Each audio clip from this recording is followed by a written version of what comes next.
Ajude os Sussurros do Imaginário a crescer. Ama os audiobooks do canal? Que tal apoiar esse projeto e ajudar a trazer ainda mais histórias incríveis para todos? Contribua com qualquer valor via Pix. Escaneie o QR Code na tela e faça parte dessa jornada literária. Seu apoio nos ajuda a produzir mais e melhor. Cada contribuição mantém viva a magia das histórias e fortalece essa comunidade de apaixonados por literatura. Muito obrigado pelo seu apoio. Bem-vindo aos Sussurros do Imaginário. Nosso canal é totalmente dedicado a audiobooks, proporcionando uma experiência imersiva para todos os amantes de boas histórias. Aqui, você pode relaxar e deixar sua imaginação fluir enquanto escuta os melhores títulos literários. Dica especial: para uma experiência ainda mais completa, recomendamos que você acompanhe o audiobook com o livro físico ou e-book.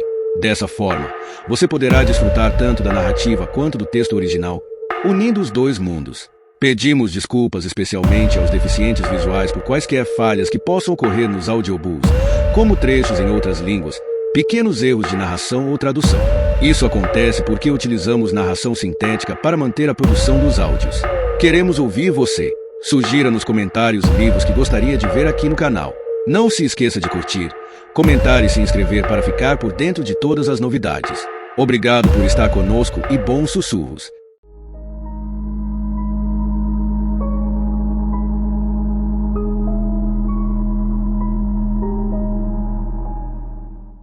Capítulo 21. Quinta-feira. Pigmalião.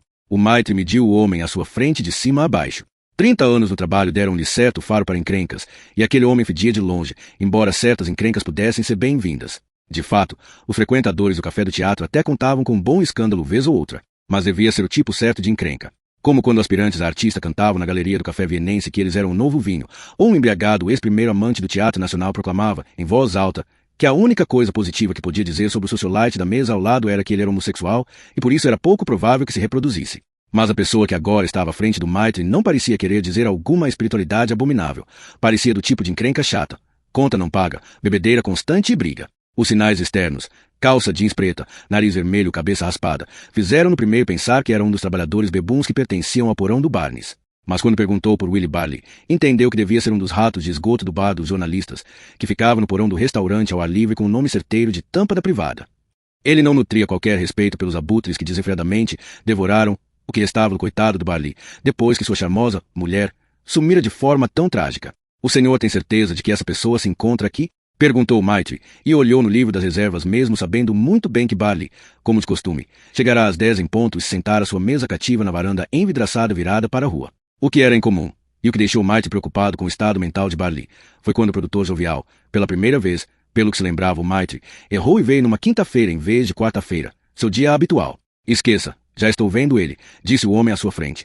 E sumiu. O Maitre suspirou e olhou para o outro lado da rua. Havia vários motivos para se preocupar com a saúde mental de Barley ultimamente. Um musical no venerável Teatro Nacional, durante as férias coletivas. Meu Deus! Harry o reconheceu pela cabeleira, mas quando chegou perto pensou que talvez estivesse enganado. Senhor Barley? Harry! Seus olhos se iluminaram e se apagaram com a mesma rapidez.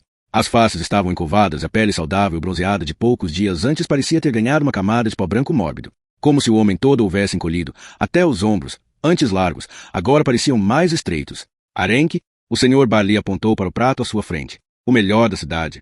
É o que eu como toda quarta. Faz bem para o coração, dizem. Isto é, para quem tem coração, e as pessoas que frequentam este lugar. O senhor Barley abriu o braço para o recinto quase vazio. Não, obrigado, disse Harry ao se sentar. Pelo menos pegue um pedaço de pão. O senhor Barley estendeu-lhe a cesta.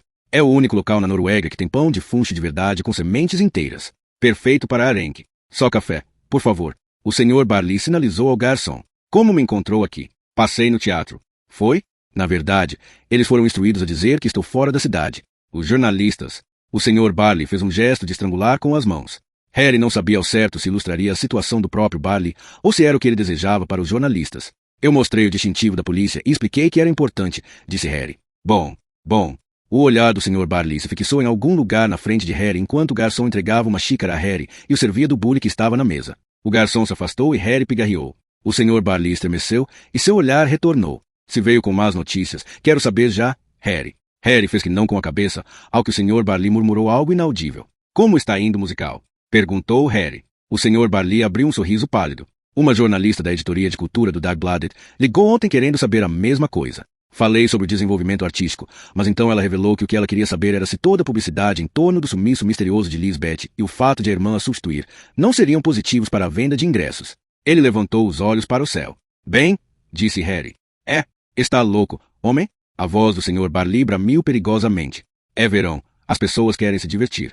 E não chorar por uma mulher que eles nem sabem quem é, perdemos a nossa atração principal. Lisbeth Barley, a cantora ainda não descoberta da terra dos cowboys. Perder isso logo antes da estreia não é algo exatamente bom para o negócio. Duas cabeças numa mesa mais ao fundo do restaurante se viraram, mas o Sr. Barley continuou no mesmo assunto. Quase não vendemos ingressos. Quero dizer, exceto os da estreia, que foram arrebatados. As pessoas têm sede de sangue, devem estar farejando um escândalo. Resumindo, dependemos inteiramente de críticas maravilhosas para sair bem dessa, Harry. Mas neste exato momento, o Sr. Barley bateu com o punho na toalha branca, fazendo o café respingar. Mal consigo pensar em qualquer coisa que seja menos importante que aquele maldito negócio. O Sr. Barley olhou fixo para Harry, e parecia que o acesso de raiva ia continuar quando uma mão invisível tirou a raiva de seu rosto. Por um momento ele pareceu apenas confuso, como se não soubesse onde estava. Então seu rosto começou a se desfazer, e ele o escondeu depressa nas mãos. Harry viu Mite lançar um olhar estranho e esperançoso na direção da mesa deles. Sinto muito, murmurou o Sr. Barley, com a voz grossa atrás dos dedos. Não costumo. Não durmo. Merda. Como sou dramático. Ele soluçou, algo entre riso e choro. Depois bateu a mão na mesa de novo e fez uma careta que ele conseguiu transformar numa espécie de sorriso desesperado. Em que posso ajudá-lo, Harry? Você parece triste. Triste? Para baixo. Melancólico. Desanimado. O Sr. Barley deu de ombros e enfiou um garfo com arenque e pão na boca. A pele do peixe cintilou. O garçom veio silenciosamente à mesa com uma garrafa de chatelã Sansei e encheu a taça dele. Vou ter que fazer uma pergunta que talvez seja desagradavelmente íntima, disse Harry. O Sr. Barley fez que não com a cabeça ao engolir a comida com a ajuda do vinho. Quanto mais íntimo, menos desagradável, Harry. Não se esqueça de que sou artista. Ótimo. Harry bebeu um gole de café para dar a si mesmo um impulso mental. Encontramos vestígios de excrementos e sangue sob a unha de Lisbeth. A análise preliminar indica seu tipo sanguíneo. Gostaria de saber se teremos que fazer um teste de DNA. O Sr. Barley parou de mastigar, colocou o dedo indicador direito nos lábios e olhou pensativo para o nada. Não, disse. Não será preciso. Então, o dedo dela esteve em contato com seus excrementos. Fizemos amor na noite antes de ela sumir. Fazíamos amor toda noite. E teríamos feito o mesmo durante o dia também se não estivesse tão quente no apartamento. E então, quer saber se a gente praticava o postilione? Se ela enfiava o dedo no meu ânus? O tempo todo, mas com cuidado. Como 60% dos homens noruegueses na minha idade, tenho hemorroidas. Por isso, Lisbeth nunca deixava as unhas longas demais. Você pratica postilione, Harry? Harry engasgou com café. Em você mesmo ou em outras pessoas? Perguntou o Sr. Barley. Harry fez que não com a cabeça. Deveria, Harry. Especialmente por ser homem. O ato de se deixar penetrar trata de coisas bem fundamentais. Se usar tal coisa, descobrirá que tem um registro de sentimentos muito maior do que você imagina. Se você se fechar, deixa os outros de fora e a si mesmo dentro. Mas ao se abrir, ao se fazer vulnerável e mostrar confiança, você dá a outras pessoas a possibilidade de literalmente chegar ao seu interior. O Sr. Barley balançou o garfo. É claro que não é totalmente sem risco. Podem destruí-lo, cortá-lo do lado de dentro, mas podem também amá-lo. E então você colore todo aquele amor, Harry. É seu. Dizem que é o homem que possui a mulher durante a cópula, mas será verdade? Quem é que possui o sexo do outro? Pense nisso, Harry. Harry pensou. Para os artistas é a mesma coisa. Temos que nos abrir, nos fazer vulneráveis, deixá-los entrar. Para ter a possibilidade de sermos amados, temos que arriscar sermos destruídos por dentro. Estamos falando de um sério esporte de risco, Harry. Estou feliz por não dançar mais. Enquanto o Sr. Barley sorria, duas lágrimas, primeiro de um olho e depois do outro, rolaram num zigue-zague convulsivo pelo seu rosto até desaparecerem na barba. Sinto falta dela, Harry. Harry olhou para a toalha de mesa. Pensou que deveria ir embora, mas não se mexeu. O Sr. Barley pegou um lenço e assoou o nariz com um som forte de trompete antes de despejar na taça o resto do vinho da garrafa. Não quero ser maçante, Harry, mas quando eu disse que você está com ar triste, lembrei que você sempre está com ar triste. É uma mulher? Harry girou a xícara na mão. Várias. Harry ia responder alguma coisa que impedisse outras perguntas, mas algo fez mudar de ideia. Ele fez que sim com a cabeça. O Sr. Barley levantou a taça. Sempre as mulheres. Já percebeu? Quem você perdeu? Harry olhou para o Sr. Barley. Tinha algo no olhar do produtor barbudo. Uma franqueza doída, uma sinceridade indefesa, que ele reconheceu, demonstrando que podia confiar nele. Minha mãe ficou doente e morreu quando eu era jovem, disse Harry. E você sente falta dela? Sinto. Mas há outras, não é? Harry deu de ombros. Uma colega minha foi morta há 1 ano e meio. Raquel, minha namorada. Harry se calou. Sim? Não deve interessar ao senhor. Entendo que estamos no cerne da coisa, suspirou o Sr. Barley. Vocês querem se separar. A gente não. Ela. Estou tentando fazê-la mudar de ideia. Ah, e por que ela quer romper? Porque eu sou assim. É uma longa história, mas, resumindo, o problema sou eu. E ele quer que eu seja diferente. Sabe de uma coisa? Tenho uma sugestão. Venha com ela assistir a minha peça. Por quê? Porque My Fair Lady é construída com base no mito grego do escultor Pigmalião, que se apaixona por uma das suas próprias esculturas, a bela Galateia. Ele implora a Vênus para que dê vida à estátua para ele poder se casar com ela, e seu pedido é realizado. A peça talvez possa mostrar a Raquel o que acontece quando se quer mudar outra pessoa. Mostra que dá errado? Pelo contrário. Pigmalião, na figura do professor Higgins, tem total sucesso no My Fair Lady. Eu só faço montagens de peças com final feliz. É meu lema de vida. Se não tiver final feliz, então eu crio um. Harry balançou a cabeça e esboçou um sorriso. Raquel não está tentando me mudar. É uma mulher sábia. Em vez disso, ela vai embora. Alguma coisa me diz que ela quer você de volta. Vou lhe mandar 2 ingressos para a estreia. O Sr. Barley sinalizou para o garçom providenciar a conta. De onde o senhor tirou a ideia de que ela me quer de volta? Perguntou Harry. O senhor não sabe nada sobre ela. Tem razão. Estou falando bobagem. Vinho branco no brunch é uma boa ideia, mas só em teoria. Estou bebendo mais do que deveria no momento. Espero que me perdoe. O garçom veio com a conta, que o Sr. Barley assinou sem olhar e pediu para juntar as outras. O garçom desapareceu. Mas levar uma mulher a uma estreia nas melhores poltronas nunca pode dar muito errado. O Sr. Barley sorriu. Acredite, já comprovei isso de perto. Harry pensou que parecia o sorriso triste e resignado de seu pai. O sorriso de um homem que olha para trás porque é lá que estão as coisas que podem fazê-lo sorrir. Muito obrigado, mas... Começou Harry. Não tenho as.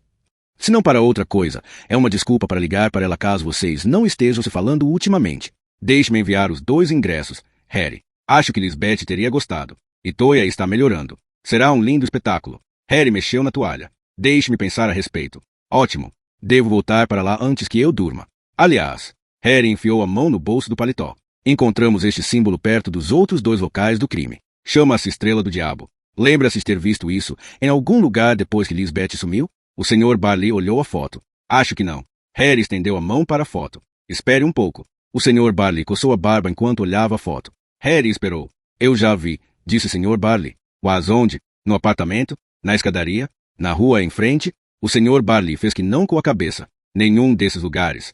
E não agora. Em outro lugar. Faz muito tempo. Mas onde? É importante? Pode ser.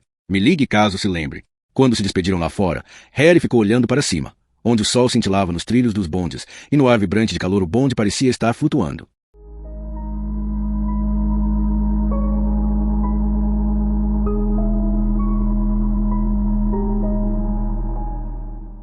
Capítulo 22.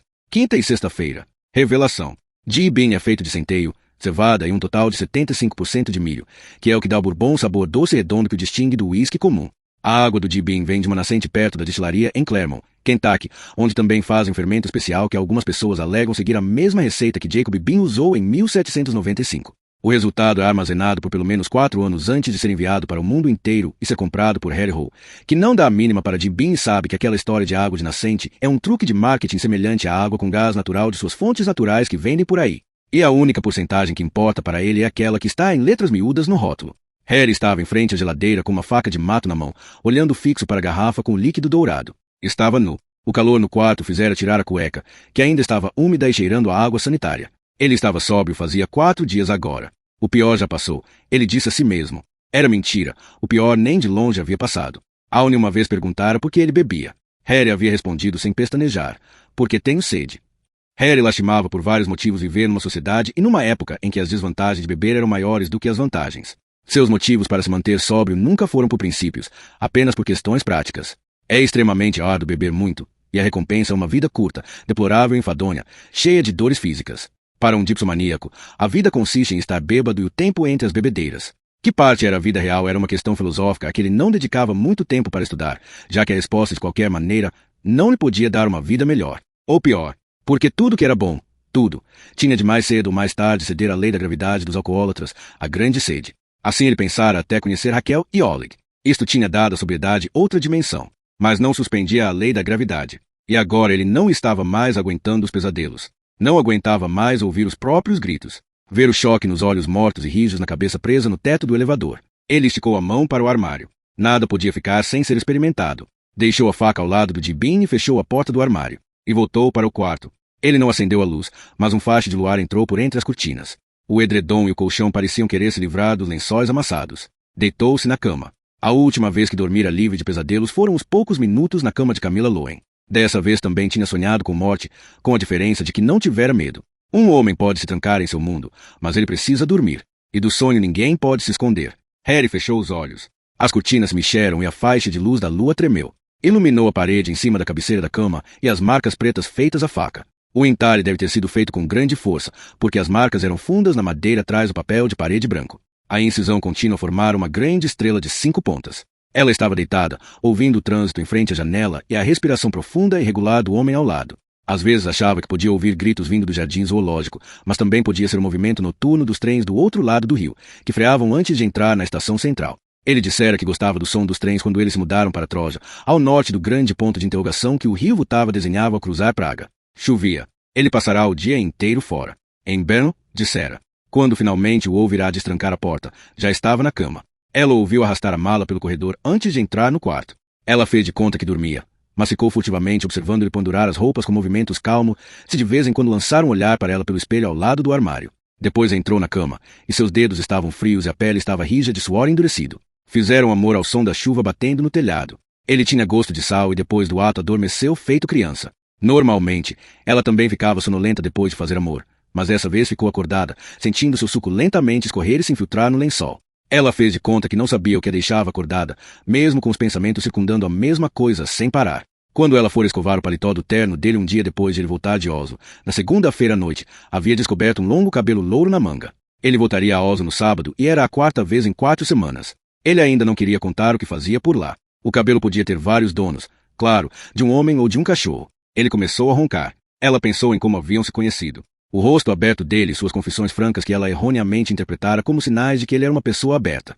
Ele a derretera como a neve na Praça Václav, mas quando se cai tão facilmente por um homem, haverá sempre uma suspeita roendo, que haverá outras a cair com a mesma facilidade. Mas ele a tratava com respeito, quase como igual, mesmo tendo dinheiro suficiente para tratá-la como uma das prostitutas de Perlová. Ele era um prêmio da loteria, o único que ela já ganhará, o único que ela poderia perder. Era a certeza disso que a fazia ser cuidadosa, que a impedia de perguntar por onde ele andava e o que realmente fazia. Mas aconteceu uma coisa que fez com que ela precisasse tirar a limpo se ele era um homem em quem ela realmente podia confiar. Ela tinha ganhado algo ainda mais valioso que não podia perder.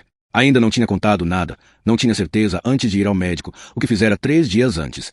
Ela saiu da cama lentamente e atravessou o quarto nas pontas dos pés. Girou a maçaneta com cuidado, vigiando o rosto dele no espelho que havia em cima da cômoda. No corredor, fechou a porta sem fazer barulho. A mala era cinza chumbo, moderna, da marca Samsonite. Era praticamente nova, mas os lados já estavam arranhados e cheios de etiquetas de controle de segurança e destinos dos quais ela nunca ouvirá falar. Na esparsa luz, podia ver que o segredo do fecho estava em 000, como sempre, e ela não precisava tocar a mala para saber que não dava para abri-la. Nunca a vira aberta, salvo nas vezes em que estava na cama enquanto ele tirava as roupas das gavetas para pô-las na mala.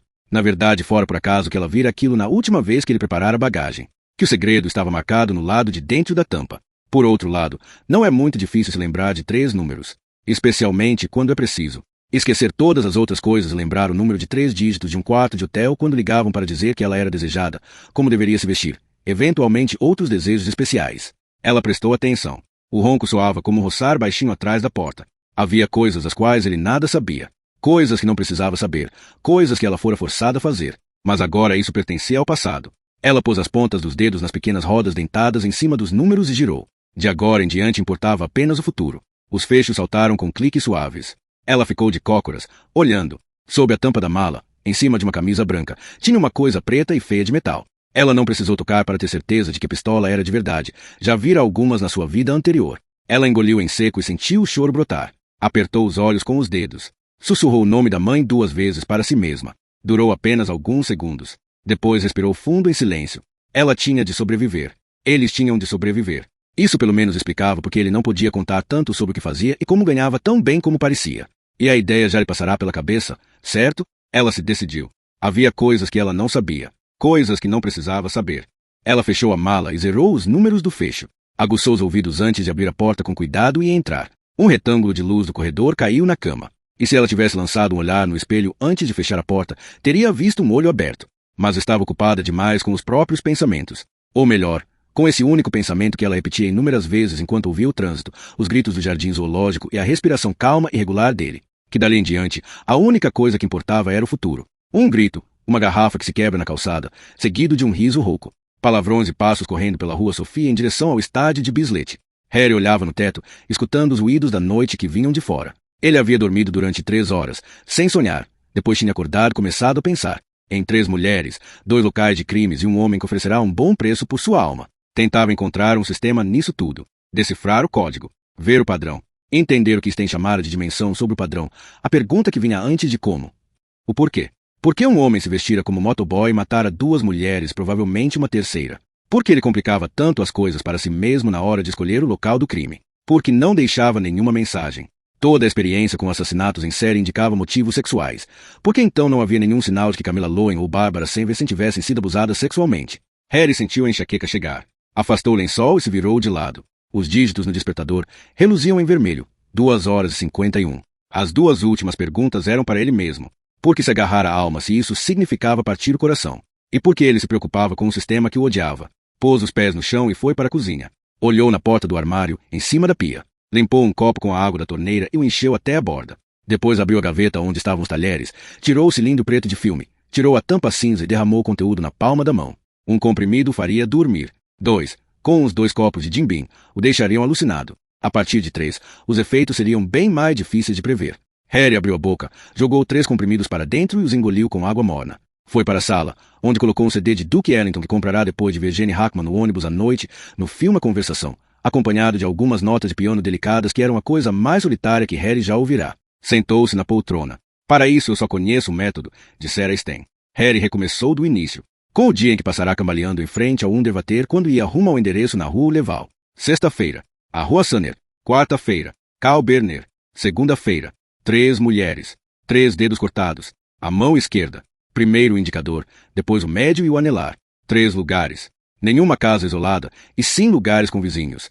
Um prédio velho do início do século, outro dos anos 1930 e um prédio comercial, dos anos 1940. Elevadores. Ele imaginou os números em cima das portas dos elevadores. Sky havia conversado com as lojas especializadas em motos em Oslo e arredores. Eles não podiam ajudar a respeito de acessórios para motos uniformes amarelos, mas por um sistema de segurança pelo menos conseguiram uma lista de quem havia comprado motos caras nos últimos meses, do tipo que os motoboys usam. Ele sentiu a anestesia chegando.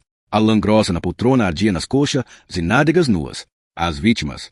Camila, redatora de uma agência de propaganda, solteira, 28 anos, morena, um pouco rechonchuda. Lisbeth, cantora, casada, 33 anos, loura, esbelta. Bárbara, recepcionista, 28, morava na casa dos pais, loura.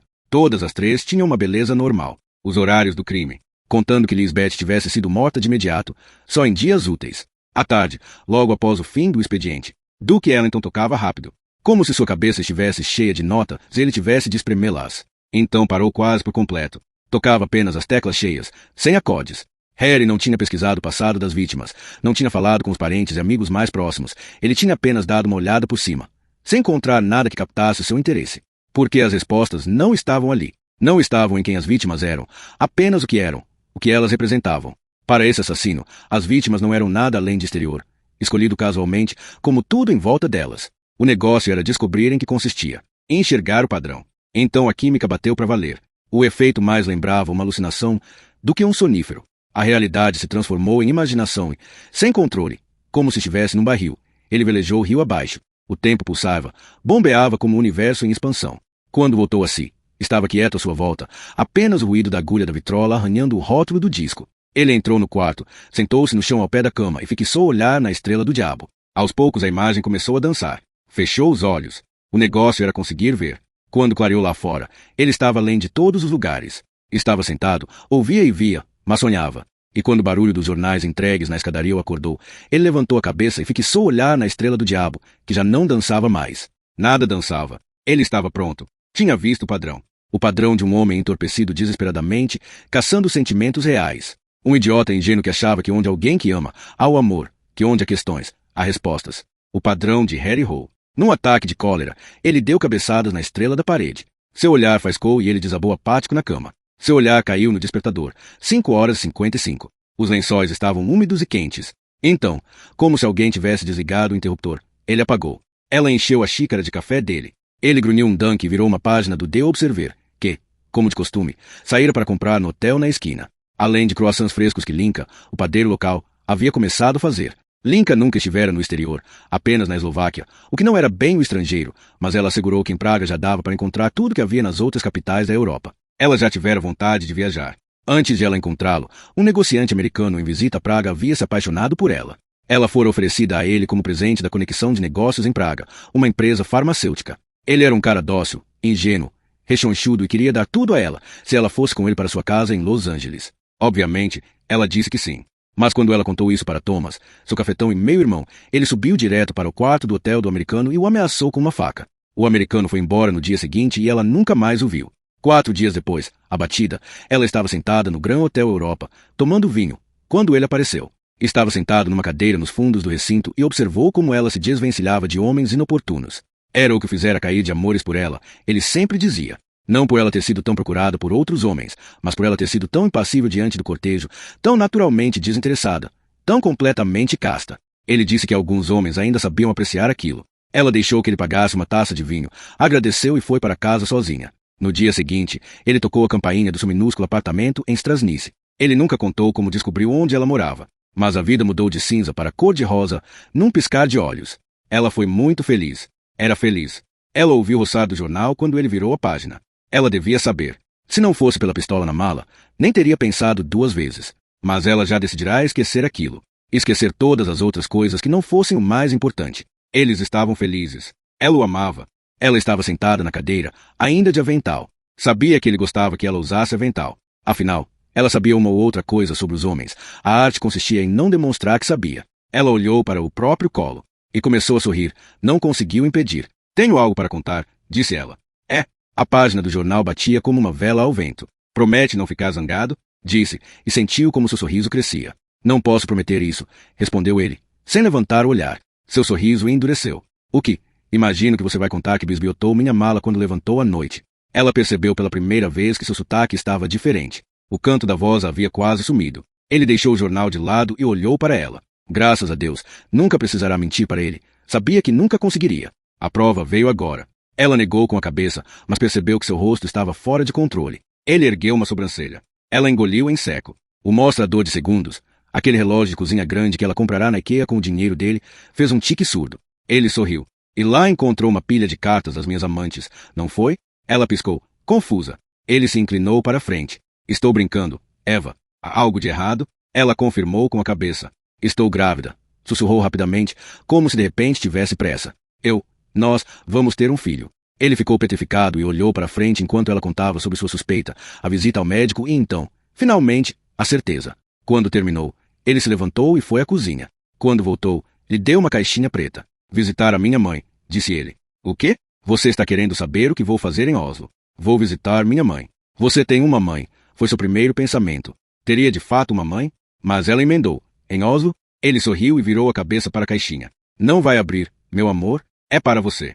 Pelo bebê. Ela piscou 2 vezes antes de se recompor para abri-la. É lindo, disse, e sentiu seus olhos se encherem de lágrimas. Eu te amo, Eva Marvonova. O canto na voz havia voltado. Ela sorriu através das lágrimas quando ele a abraçou. Me perdoe, sussurrou ela.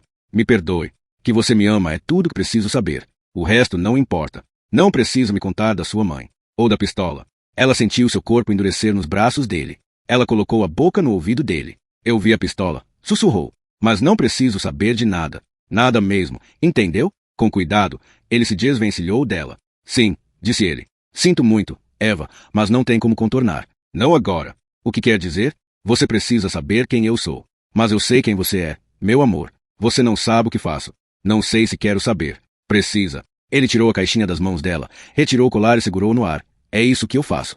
O diamante em forma de estrela brilhava como um olhar apaixonado quando os cristais refletiram o sol da manhã através da janela da cozinha. Isto aqui. Ele tirou a mão do bolso do paletó.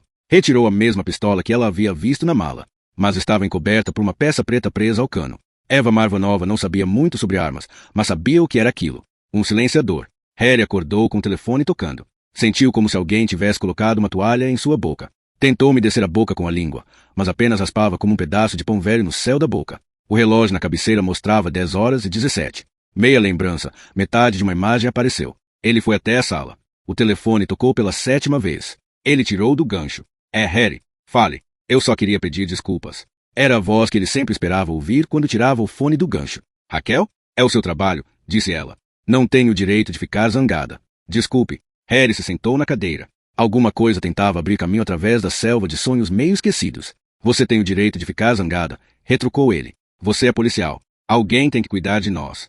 Eu não me referi ao trabalho, disse Harry. Ela não respondeu. Ele esperou.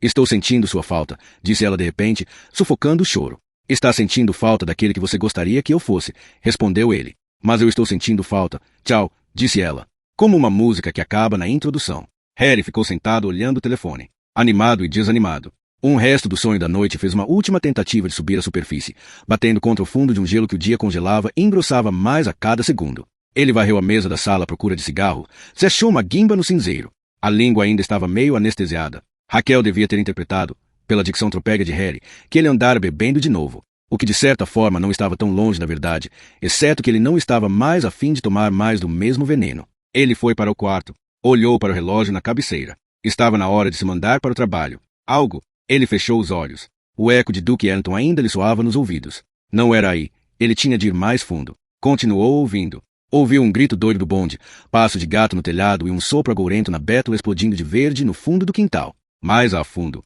Ouviu o prédio resistir. Ouviu render a massa da madeira transversal da janela. Ouviu o humor no depósito do porão vazio, bem lá embaixo no abismo. Ouviu o roçar duro do lençol contra sua pele nua e os estalidos de sapatos impacientes lá fora no corredor. Ouviu a voz de sua mãe sussurrar como sempre logo antes de dormir. Atrás o armário, atrás o armário, atrás o armário da sua madame. Então ele estava no sonho. No sonho daquela noite. Ele estava cego. Tinha de ser cego. Só podia ouvir. Ouviu uma voz baixinha entoar uma espécie de prece no fundo. Pela acústica parecia que estava num recinto grande, talvez uma igreja, só que pingava o tempo todo. Por baixo da arcada alta, se é que era isso, ouviu as batidas de asas de pássaros. Pombos.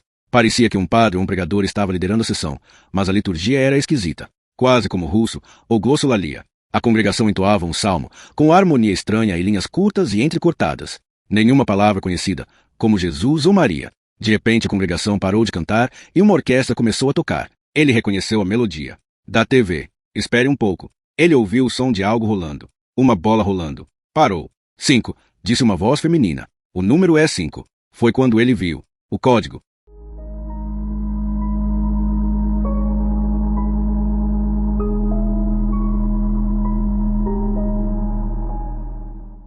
Capítulo 23. Sexta-feira. O número da humanidade.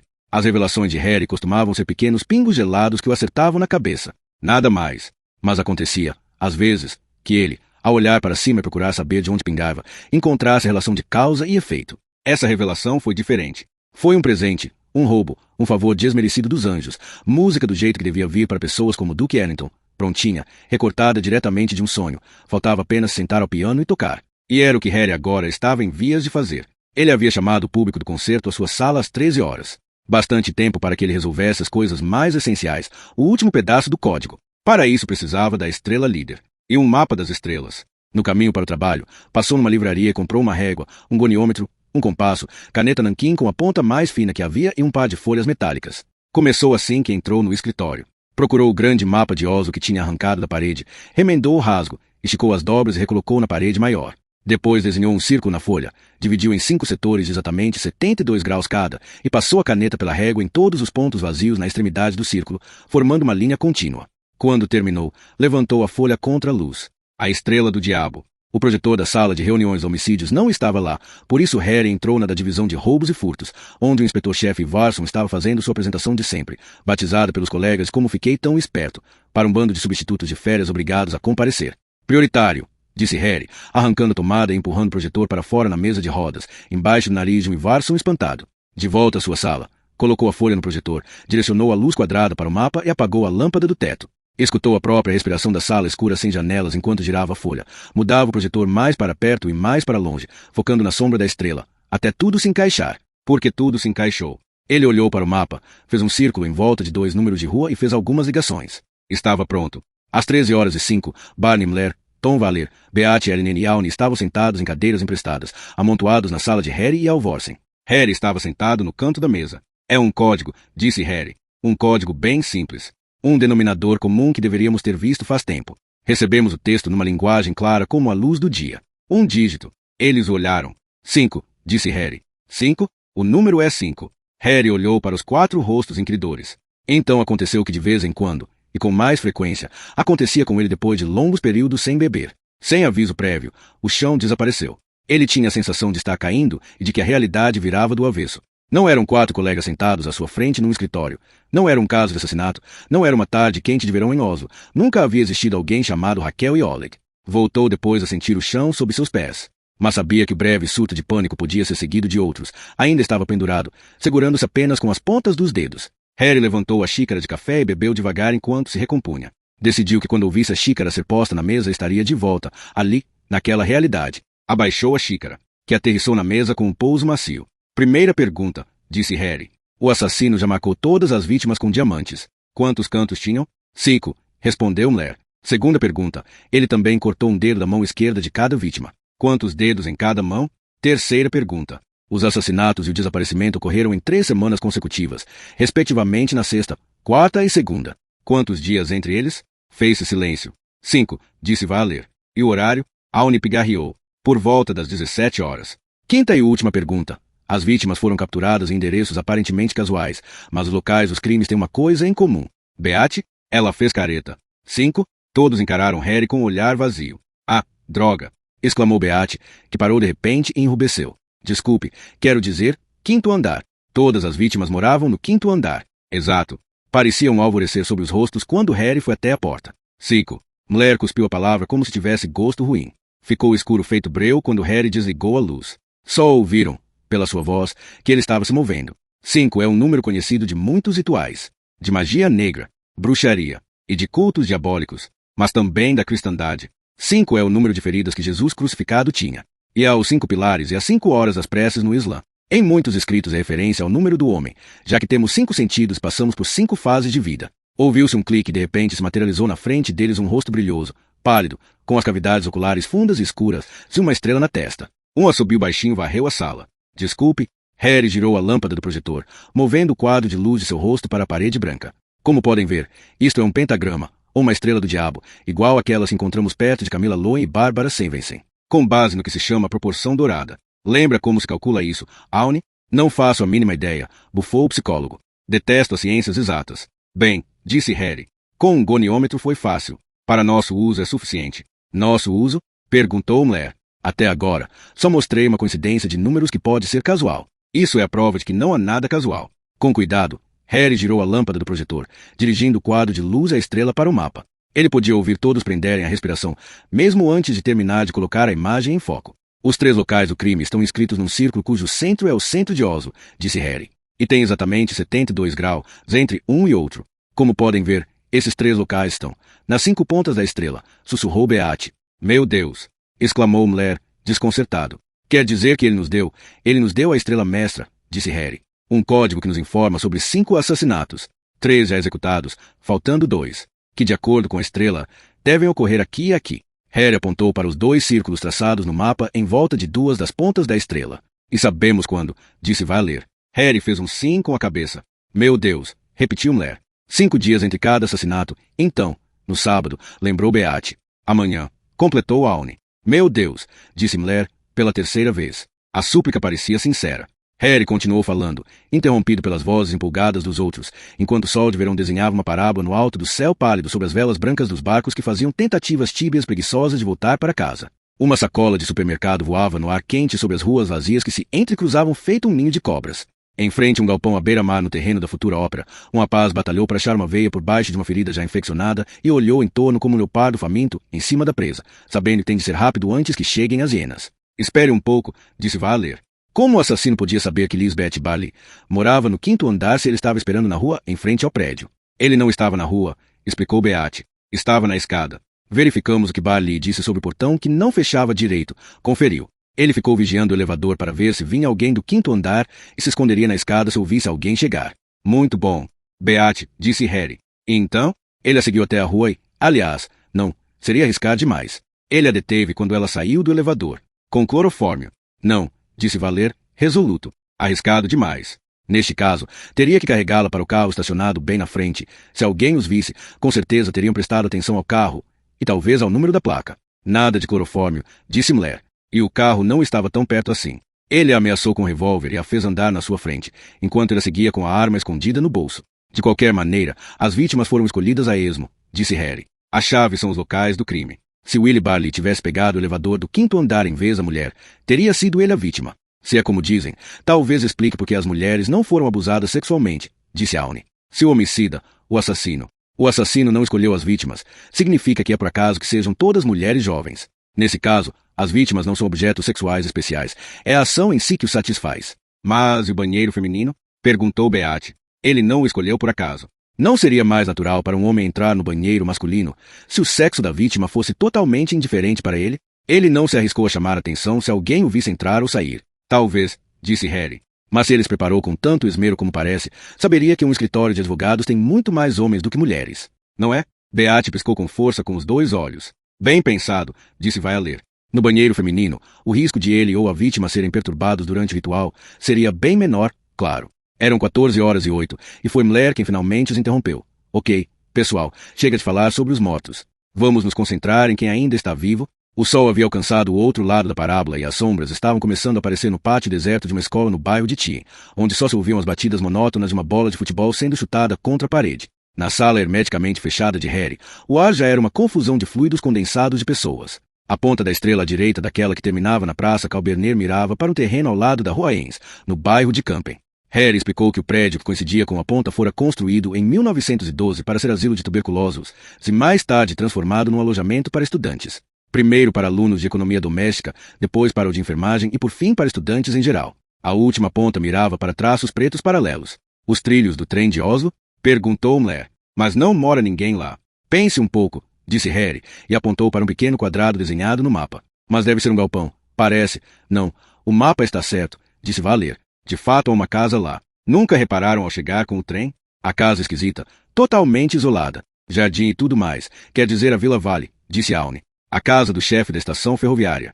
É conhecida. Imagino que sirva como escritório agora. Harry fez que não com a cabeça e informou que no registro de imóveis constava morar uma pessoa lá, Olaus Verten, uma mulher idosa. Não há nenhum 5º andar nem no prédio dos estudantes nem na casa, disse Harry. Isso deteria? Perguntou Valer a Aune. Ele deu de ombros. Acho que não. Mas agora estamos falando de prever detalhes comportamentais em nível individual. Para isso sua conjectura é tão boa quanto a minha. Está bem, disse Valer. Então, pressupondo que ele atacará no prédio dos estudantes amanhã, uma ação muito bem planejada é o que nos dará as melhores chances de sucesso. De acordo? Todas as cabeças concordaram. Bem, continuou Valer, vou entrar em contato com Sivert Falcade, da tropa de elite, e começar a trabalhar com os detalhes agora mesmo. Harry notou cintilar no olhar de Valer. Ele o compreendia. Ação. A prisão. O pressentir a presa. O filé mignon da polícia. Então vou com Beate à rua Savegaard para ver se conseguimos encontrar moradora, disse Harry. Tomem cuidado, disse Mulher, alto, para ser ouvido apesar do ranger das cadeiras, pois estavam todos se levantando. Nada pode vazar. Lembrem-se do que Aune disse, que esses tipos gostam de estar por perto da investigação. O sol saiu. A temperatura subiu.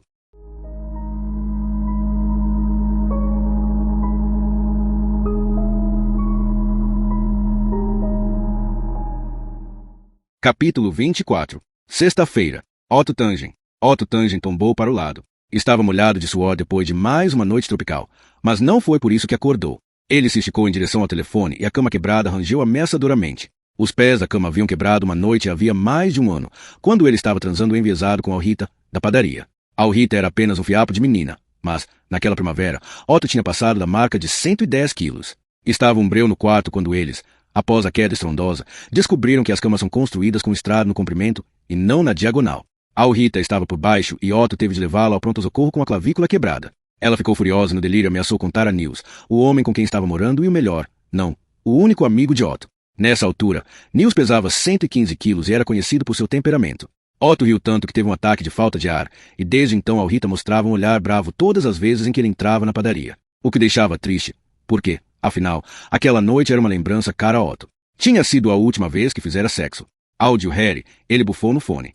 Havia batizado a empresa com o nome do protagonista vivido por Gene Hackman no filme de 1974 que de muitas maneiras decidirá a carreira e a trajetória de Otto, A Conversação, dirigido por Francis Ford Coppola, sobre um especialista em grampear telefones. Ninguém do restrito círculo social de Otto tinha visto o filme. Ele o vira 38 vezes. Depois de entender as possibilidades de acesso à vida de outras pessoas que um pouco de equipamento técnico podia oferecer, ele comprou seu primeiro microfone aos 15 anos. Se ficou sabendo que seus pais falavam no quarto. No dia seguinte começou a juntar dinheiro para sua primeira câmera. Agora estava com 35 anos e tinha centenas de microfones, 24 câmeras e um filho de 11 anos com uma mulher que pernoitara em seu trailer de som na montanha, uma noite úmida de outono. Pelo menos conseguirá fazê-la batizar o filho de Jenny. Mesmo assim, ele diria sem pestanejar que tinha uma relação amorosa mais forte com seus microfones. Afinal, a coleção incluía um microfone de tubo da marca Neumann dos anos 1950 e microfones direcionais, Zoskreien. Esses eram fabricados especialmente para as câmeras militares que ele teve de ir aos Estados Unidos para comprar clandestinamente, mas que agora comprava com facilidade pela internet. O maior orgulho da coleção, porém, eram 3 microfones de espionagem russos do tamanho de cabeças de alfinetes. Não havia marca, e ele os conseguirá numa feira em Viena. Além do mais, a Audio Harry possuía um dos 2 estúdios de monitoramento profissional móvel do país.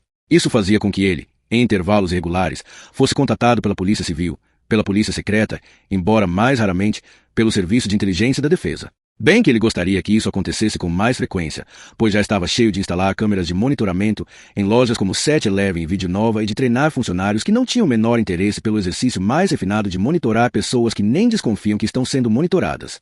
Nesse ponto, era mais fácil encontrar alguém com espírito congenial na polícia ou no exército, mas o equipamento de qualidade da Audio Harry não era barato, e Otto achava que ouvia o ler-o-ler de corte de despesas cada vez com mais frequência. Era mais barato para eles montarem tudo numa casa ou apartamento perto do objeto ser monitorado com equipamento próprio, disseram. E, claro, com razão. Mas de vez em quando não havia casa em distância razoável ou trabalho exigia equipamento de qualidade. Nessas horas, o telefone tocava na Audio Harry. Como agora? Otto escutou. Parecia um trabalho fácil. Mas já que com certeza havia um monte de apartamentos perto do objeto, ele suspeitou que estivessem atrás de peixe graúdo. E por hora só havia um peixe tão grande na água. É o motoboy assassino? Perguntou ele, e se sentou com cuidado na cama para que não desmoronasse. Ele deveria ter trocado a cama fazia tempo. Não sabia ao certo se o adiamento constante era por economia ou por sentimentalismo. De qualquer modo, se essa conversa lhe rendesse que prometia até agora, em breve ele poderia comprar uma cama larga e boa. Talvez uma daquelas redondas. E talvez fizesse outra investida junto à Rita. Neil já pesava 130 quilos. Estava com uma aparência abominável. Temos pressa, disse Valer, sem responder, o que era resposta suficiente para Otto. Quero tudo montado esta noite. Otto riu alto. Quer a escada, o elevador e todos os corredores do prédio de 4 andares cobertos com som e imagem montados numa noite? Sinto muito, camarada, mas não vai dar. Isso é um caso de alta prioridade. Temos NODA, soletrou Otto. Entendeu? O pensamento fez Otto relinchar e a cama balançou perigosamente. Se tem tanta urgência assim, vamos fazer no fim de semana. Prometo deixar tudo pronto até segunda de manhã. Entendo, disse Valer. Desculpe minha ingenuidade. Se Otto fosse tão bom em interpretar as vozes como era em gravá-las, talvez tivesse percebido pelo tom de voz de Valer que seu jeito de soletrar não caíra bem para o inspetor. Mas por hora estava mais ocupado em diminuir a pressa e aumentar as horas de trabalho. Bem, então já estamos nos entendendo, disse Otto, e procurou suas meias olhando por baixo da cama, mas lá só havia tufo de poeira e latas vazias de cerveja. Tenho que incluir adicional noturno. E de fim de semana, claro, cerveja. Talvez devesse comprar uma caixa e convidar a Rita para comemorar o trabalho, ou, se ela não pudesse, então Nils. E um pequeno adiantamento pelo equipamento que vou ter que alugar, se eu não tiver tudo o que é preciso. Não, disse Valer. Deve estar tudo no celeiro de Stein Astrup, em Asker. Otto Tangen quase deixou cair o fone. Puxa, disse Valer, baixinho. Toquei num ponto sensível, algo que você esqueceu de declarar. Algum equipamento que chegou de navio de Roterdã? A cama veio abaixo com um estrondo. Você terá a ajuda do nosso pessoal para a montagem, disse Valer. Enfie a gordura numa calça, traga sua maravilha de ônibus, se apresente no meu escritório para receber as instruções, de olhar os desenhos. Eu. Estou pasmo de agradecimento. Está bem, bons amigos cooperam, não é, Tangen? É só pensar positivo, ficar de bico calado e fazer disso o melhor trabalho de todos os tempos, e aí as coisas vão dar certo.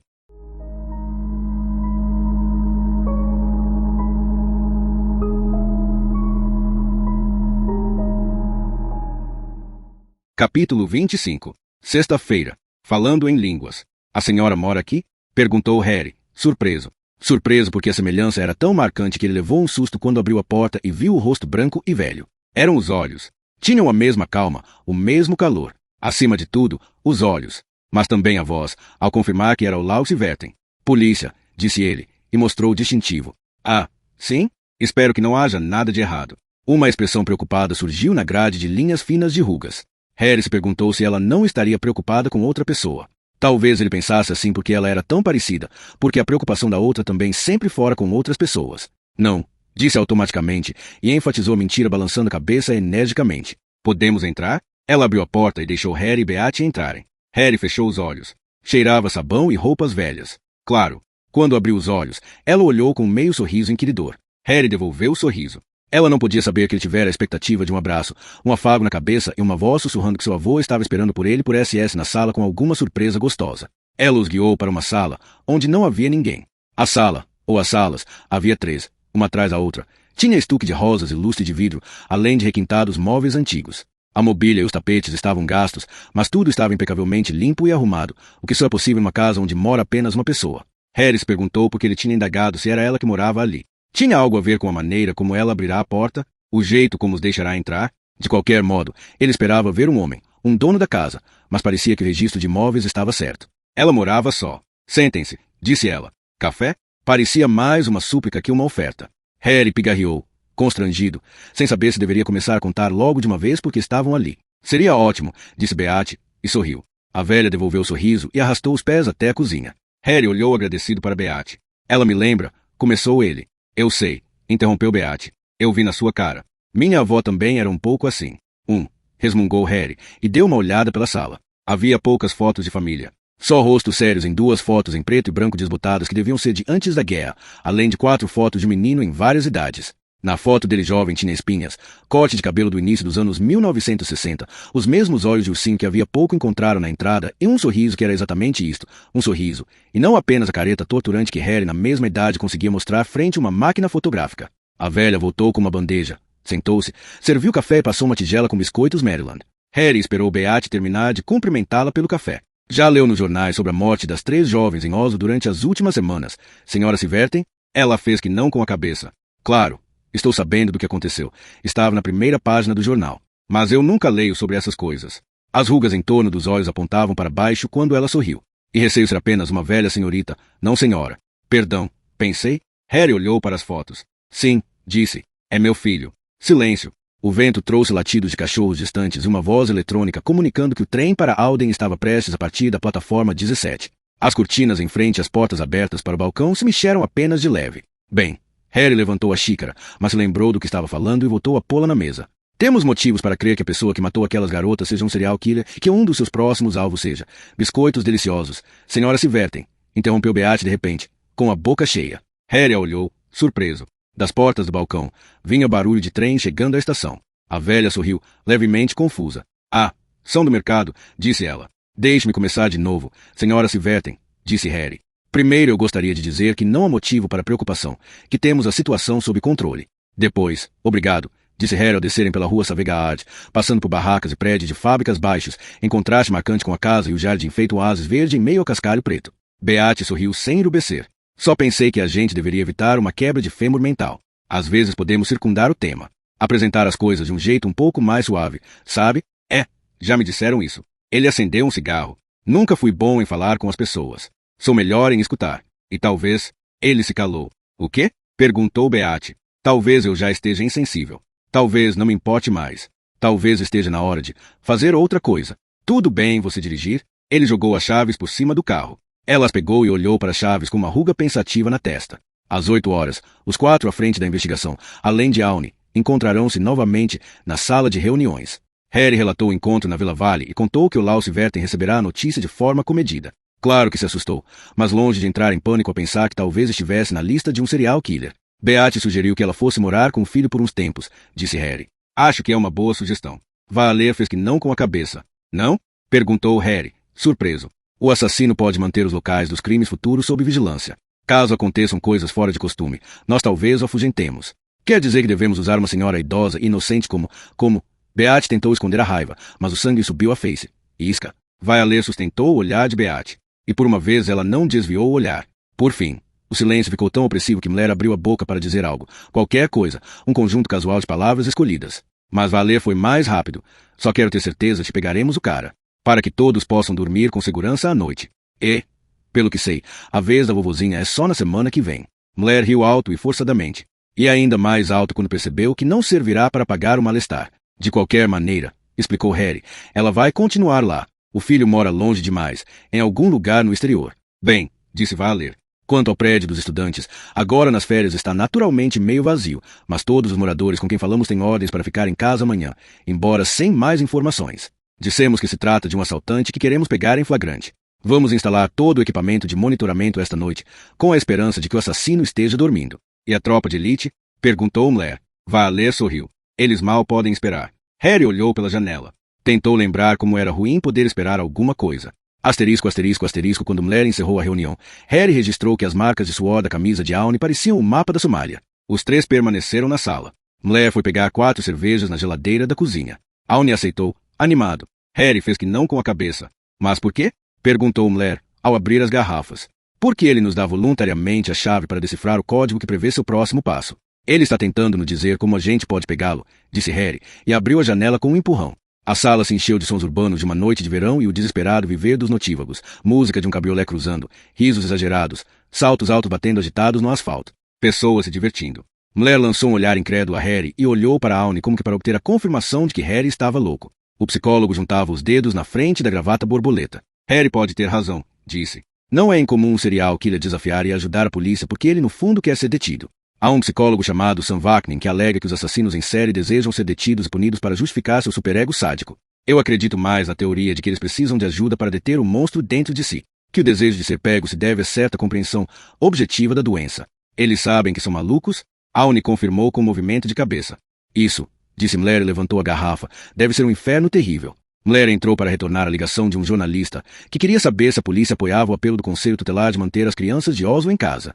Harry e Aune ficaram ouvindo os sons distantes de uma festa com gritos inarticulados e strokes, interrompidos por um coro de preces e por um motivo ou outro de repente som metálico e provavelmente blasfemante, mas ao mesmo tempo infinitamente belo. Só por curiosidade, disse Aune. Qual foi o fator desencadeador? Como foi que você pensou no 5? Como assim? Sei um pouco sobre processos criativos. O que aconteceu? Harry sorriu. Vai saber.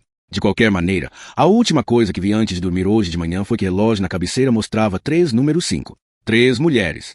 5. O cérebro é uma ferramenta estranha, disse Aune. Bem, disse Harry, de acordo com uma pessoa que é craque em decifrar códigos, precisamos ter a resposta do porquê antes que o código possa ser decifrado. E essa resposta não é 5. Então, por quê? Harry bocejou e se alongou. O porquê é a sua área, Aune. Por mim. Fico feliz se a gente conseguir pegá-lo. Aune sorriu, olhou o relógio e se levantou. Você é uma pessoa muito esquisita, Harry. Ele vestiu seu paletó de tweed. Sei que andou bebendo ultimamente, mas está com aparência um pouco melhor. A pior parte passou desta vez? Harry fez que não com a cabeça. Só estou sóbrio. Quando Harry foi para casa, um céu em vestido de gala estava como uma abóbada por cima dele. Na calçada, na luz da placa de neon sobre a Niazi, a mercearia ao lado do prédio de Harry, havia uma mulher de óculos escuros. Ela estava com uma das mãos na cintura e com a outra segurava um daqueles sacos plásticos brancos da loja. Ela sorriu e fez de conta que estava esperando por ele. Era Vibeke Knudsen. Harry entendeu que era um teatrinho, uma brincadeira para a qual ela queria sua participação. Ele diminuiu o passo e tentou retribuir o sorriso, como se ele esperasse vê-la ali. O estranho é que era verdade, ele só não tinha se dado conta disso até então. Não tenho visto mais você no Underwater, querido, disse ela, levantando os óculos e cerrando os olhos como se o sol ainda estivesse pendurado por cima dos telhados. Estou tentando manter a cabeça fora d'água, respondeu Harry, e pegou o maço de cigarros. Olha só, um artista das palavras, respondeu ela, e se alongou. Ela não vestia nenhum animal exótico naquela noite, mas um vestido de verão azul, bem cavado, que seu corpo preenchia muito bem. Ele estendeu o maço a Vibeke, que pegou um cigarro e colocou entre os lábios de uma forma que só se podia chamar de indecente. O que está fazendo aqui? Perguntou ele. Achei que costumasse fazer compras no Kiwi. Fechado.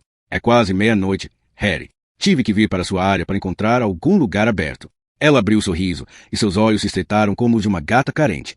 É uma vizinhança perigosa para uma moça numa noite de sexta-feira, disse Harry, e acendeu o cigarro. Você podia ter mandado seu marido.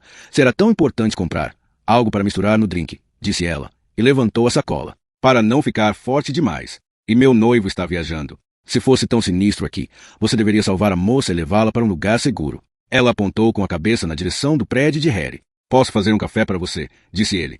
É, café solúvel. É tudo que tenho a oferecer. Quando Harry entrou na sala com a chaleira e o vidro de café, Vibeke tinha tirado os sapatos e estava sentada com as pernas cruzadas no sofá. A pele branca reluzia na quase escuridão. Ela acendeu outro cigarro, dela desta vez. Uma marca estrangeira que Harry nunca tinha visto. Sem filtro. Na luz bruxuleante do fósforo, ele viu que o esmalte vermelho escuro, nos dedos dos pés dela estava descascando. Não sei se aguento mais, disse ela. Ele mudou. Quando chega em casa, fica irrequieto e anda para lá e para cá na sala, ou sai para malhar. Parece que não vê a hora de viajar de novo. Tento falar com ele, mas ele me interrompe ou me olha com cara de quem não está entendendo nada. Somos de planetas diferentes. É a soma da distância entre os planetas, a atração mútua entre eles que os mantém em órbita, disse Harry, e tirou uma porção de grãos de café. Mais arte com as palavras? Vivek retirou um fiapo de tabaco da ponta da língua rosada e úmida. Harry riu, algo que li numa sala de espera. Tinha a esperança de que fosse verdade. Para mim mesmo. Sabe o que é mais estranho? Ele não gosta de mim. E mesmo assim sei que nunca vai me deixar ir embora. Como assim? Ele precisa de mim. Não sei exatamente para quê, mas parece que ele perdeu alguma coisa, e é alguma coisa para a qual ele me usa. Os pais dele, sim? Ele não tem nenhum contato com eles. Nunca os conheci. Acho que nem sabem que eu existo. Faz pouco tempo, tocou o telefone e um homem perguntou por Nygard. Fiquei com a sensação de que era o pai dele. É como se fosse possível saber pela maneira como os pais chamam o nome dos filhos. Por um lado, é algo que eles já disseram tantas vezes que é o som mais natural do mundo de pronunciar, mas ao mesmo tempo é como fosse algo muito íntimo, uma palavra que os despe. Por isso eles o dizem rápido e de forma um pouco tímida. Nygard está. Mas quando disse que teria que acordá-lo, a voz começou a balbuciar numa língua estrangeira. O estrangeira não, mas como você e eu falaríamos se a gente inventasse as palavras na hora. Como falam nas igrejas quando recebem santo. Glossolalia? Acho que é como se chama aquilo. Nygard cresceu com aquelas coisas, mas ele nunca fala a respeito. Fiquei ouvindo um tempinho. Primeiro vieram palavras como Satanás e Sodoma. Depois ficou mais obsceno. Boceta e puta e por aí. Então eu desliguei. E o que Nygard disse? Nunca contei a ele. Por que não? É como se fosse um lugar ao qual nunca tive acesso. E acho que nem tenho muita vontade de entrar. Harry tomou café. Vivek nem tocou no dela. Você não se sente só de vez em quando, Harry? Ele levantou o olhar. Sozinho, sabe? Reforçou ela. Às vezes não gostaria de estar com alguém? São duas coisas diferentes. Você está com alguém e está só. Ela estremeceu, como se um vento frio tivesse varrido a sala. Sabe de uma coisa? Disse ela. Estou a fim de um drink. Sinto muito, aqui não tem nada. Ela abriu a sacola. Pode pegar 2 copos, querido? Só precisamos de um. Então tá. Ela abriu uma garrafa de bolso, inclinou a cabeça para trás e bebeu. Não tenho permissão para me mexer, disse ela, e riu. Uma gota dourada escorreu pelo seu queixo. Como é? Nygard não quer que eu me mexa. E tenho que ficar deitada bem quietinha, sem dizer uma palavra ou gemer. De preferência fazer de conta que estou dormindo. Ele diz que perde o tesão se eu mostrar que tenho vontade. E? Ela bebeu outro gole e girou a tampa devagar ao fitá-lo. É praticamente impossível. Seu olhar era tão direto que Harry automaticamente respirou mais fundo e, para sua irritação, sentiu o início de uma ereção pulsar dentro da calça. Ela levantou uma sobrancelha, como se ela também pudesse senti-la. Venha sentar no sofá, sussurrou ela. Sua voz estava rouca. Harry viu a veia azul no pescoço branco dela pulsar. É só um reflexo, pensou Harry. Um cachorro de Pavlov que se levanta babando ao ouvir o sinal de comida, uma reação condicionada apenas. Acho que não, disse ele. Tem medo de mim? Tenho, respondeu Harry. Uma doçura o encheu por baixo do abdômen, como um choro silencioso de seu sexo. Ela riu alto, mas parou quando viu seu olhar. Fez beicinho e disse com uma voz de menina pedindo. Mas Harry, não posso. Você é super bacana, mas... Seu sorriso se manteve intacto, mas ela piscou como se tivesse levado uma bofetada. Não é você que eu quero, disse Harry. Seu olhar bruxuleou. O canto da boca se contraiu como se viesse mais riso. Ah, disse ela. Era para ser irônica, uma exclamação teatral exagerada. Em vez disso, virou um gemido moído e resignado. O teatro acabou. Os dois haviam deixado de fazer seu papel. Desculpe, disse Harry. Seus olhos se encheram de lágrimas. Ah, Harry, sussurrou ela. Ele desejou que ela não tivesse feito isso, para que ele pudesse ter pedido para ela ir embora imediatamente. Seja lá o que for que você quer de mim, eu não tenho, disse ele. Ela sabe. Agora você também sabe.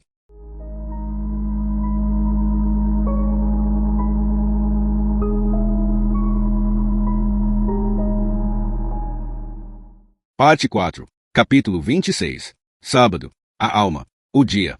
Quando o sol se derramou por cima da colina de Ekberg, na manhã de sábado com a promessa de mais um dia recorde de calor, Otto Tangen checou a mesa de mixagem pela última vez. Estava escuro e apertado dentro do ônibus, onde o cheiro de terra e roupas sujas era tão forte que nem o melhor desodorizador ou tabaco de Tangen seria capaz de eliminar. Às vezes ele pensava que estava numa casamata na trincheira, com um fedor de morte nas narinas, mas mesmo assim isolado do que acontecia logo ali do lado de fora. O alojamento de estudantes, cujos apartamentos eram todos kitnetes, ficava num campo na parte alta de um bairro antigo de Oslo. O prédio principal era de tijolinhos vermelhos e de 4 andares. Em cada lado, quase paralelo ao prédio principal, havia 2 blocos de apartamentos mais altos, dos anos 1950. Os 3 prédios tinham a mesma cor de tinta e o mesmo tipo de janelas, numa tentativa de parecer mais integrados. Mas não dava para esconder a diferença de idade. Parecia que um tornado tinha trazido o prédio das kitnet, deslocado com cuidado entre os outros dois. Harry e Valer concordaram em colocar o ônibus no meio dos outros carros no estacionamento, bem em frente ao prédio principal, onde o ônibus não chamaria atenção e onde a recepção do sinal era boa. Os transeuntes que mesmo assim olhassem podiam constatar que o ônibus Volvo azul enferrujado, com as janelas tapadas com isopor, pertencia à banda de rock Kindergarten Accidenten, conforme diziam as letras pretas na lateral, com caveiras nos dois e em vez de pingos. Tangen enxugou o suor e verificou que todas as câmeras estavam funcionando, que todos os ângulos estavam cobertos, que tudo que se mexia no lado de fora das kitnetes seria captado por pelo menos uma câmera, para que eles pudessem seguir um alvo desde o momento em que ele entrasse no prédio até a porta de cada uma das 80 kitnetes dos 8 corredores e 4 andares. Eles haviam desenhado, calculado e instalado câmeras no muro a noite toda. Tangen ainda estava com aquele gosto metálico e amargo de argamassa seca na boca, nos ombros da jaqueta jeans suja, uma camada de reboco, feito caspa. Valer finalmente acatou a sensatez e reconheceu que, para eles conseguirem manter o prazo, teriam de ficar sem som. Não influenciava em nada a apreensão, mas perderia material de prova se o alvo dissesse algo interessante. Também não seria possível filmar dentro do elevador. O poço de concreto não deixava passar sinais o suficiente para ele poder captar uma foto decente de uma câmera sem fio, e o problema com fios era que, de qualquer maneira que eles colocasse, ou dariam na vista ou se enroscariam nos cabos do elevador. Valer dera sinal verde. O alvo, de qualquer maneira, estaria sozinho no elevador. Os moradores já haviam recebido ordem de manter sigilo e foram instruídos a ficar em seus quartos, de trancar as portas das 16 às 18 horas. Tangen organizou um mosaico de pequenas imagens nos 3 monitores do computador e as ampliava até formarem uma imagem lógica. No monitor à esquerda, os corredores voltados para o norte, o 4º andar em cima, o 1º andar embaixo. No do meio, a entrada, todos os lances de escada e as entradas para o elevador.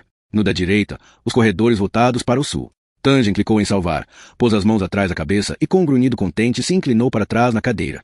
Ele estava monitorando um prédio inteiro, com jovens estudantes. Se tivesse mais tempo, talvez pudesse ter montado umas câmeras dentro das kitnetes, sem que os moradores soubessem, claro.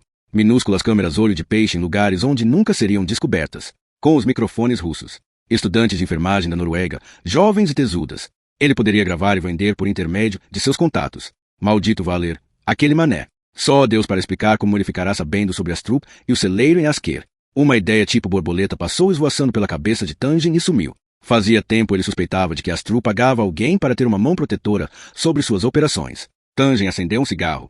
As imagens pareciam fotos. Nenhum movimento nos corredores amarelos ou nas escadas revelando que eram ao vivo. Os estudantes que passavam o verão no prédio deviam estar dormindo ainda. Mas se ele esperasse algumas horas talvez visse o cara que tinha entrado com a garota do 303 por volta das 2 horas. Ela parecia estar bêbada.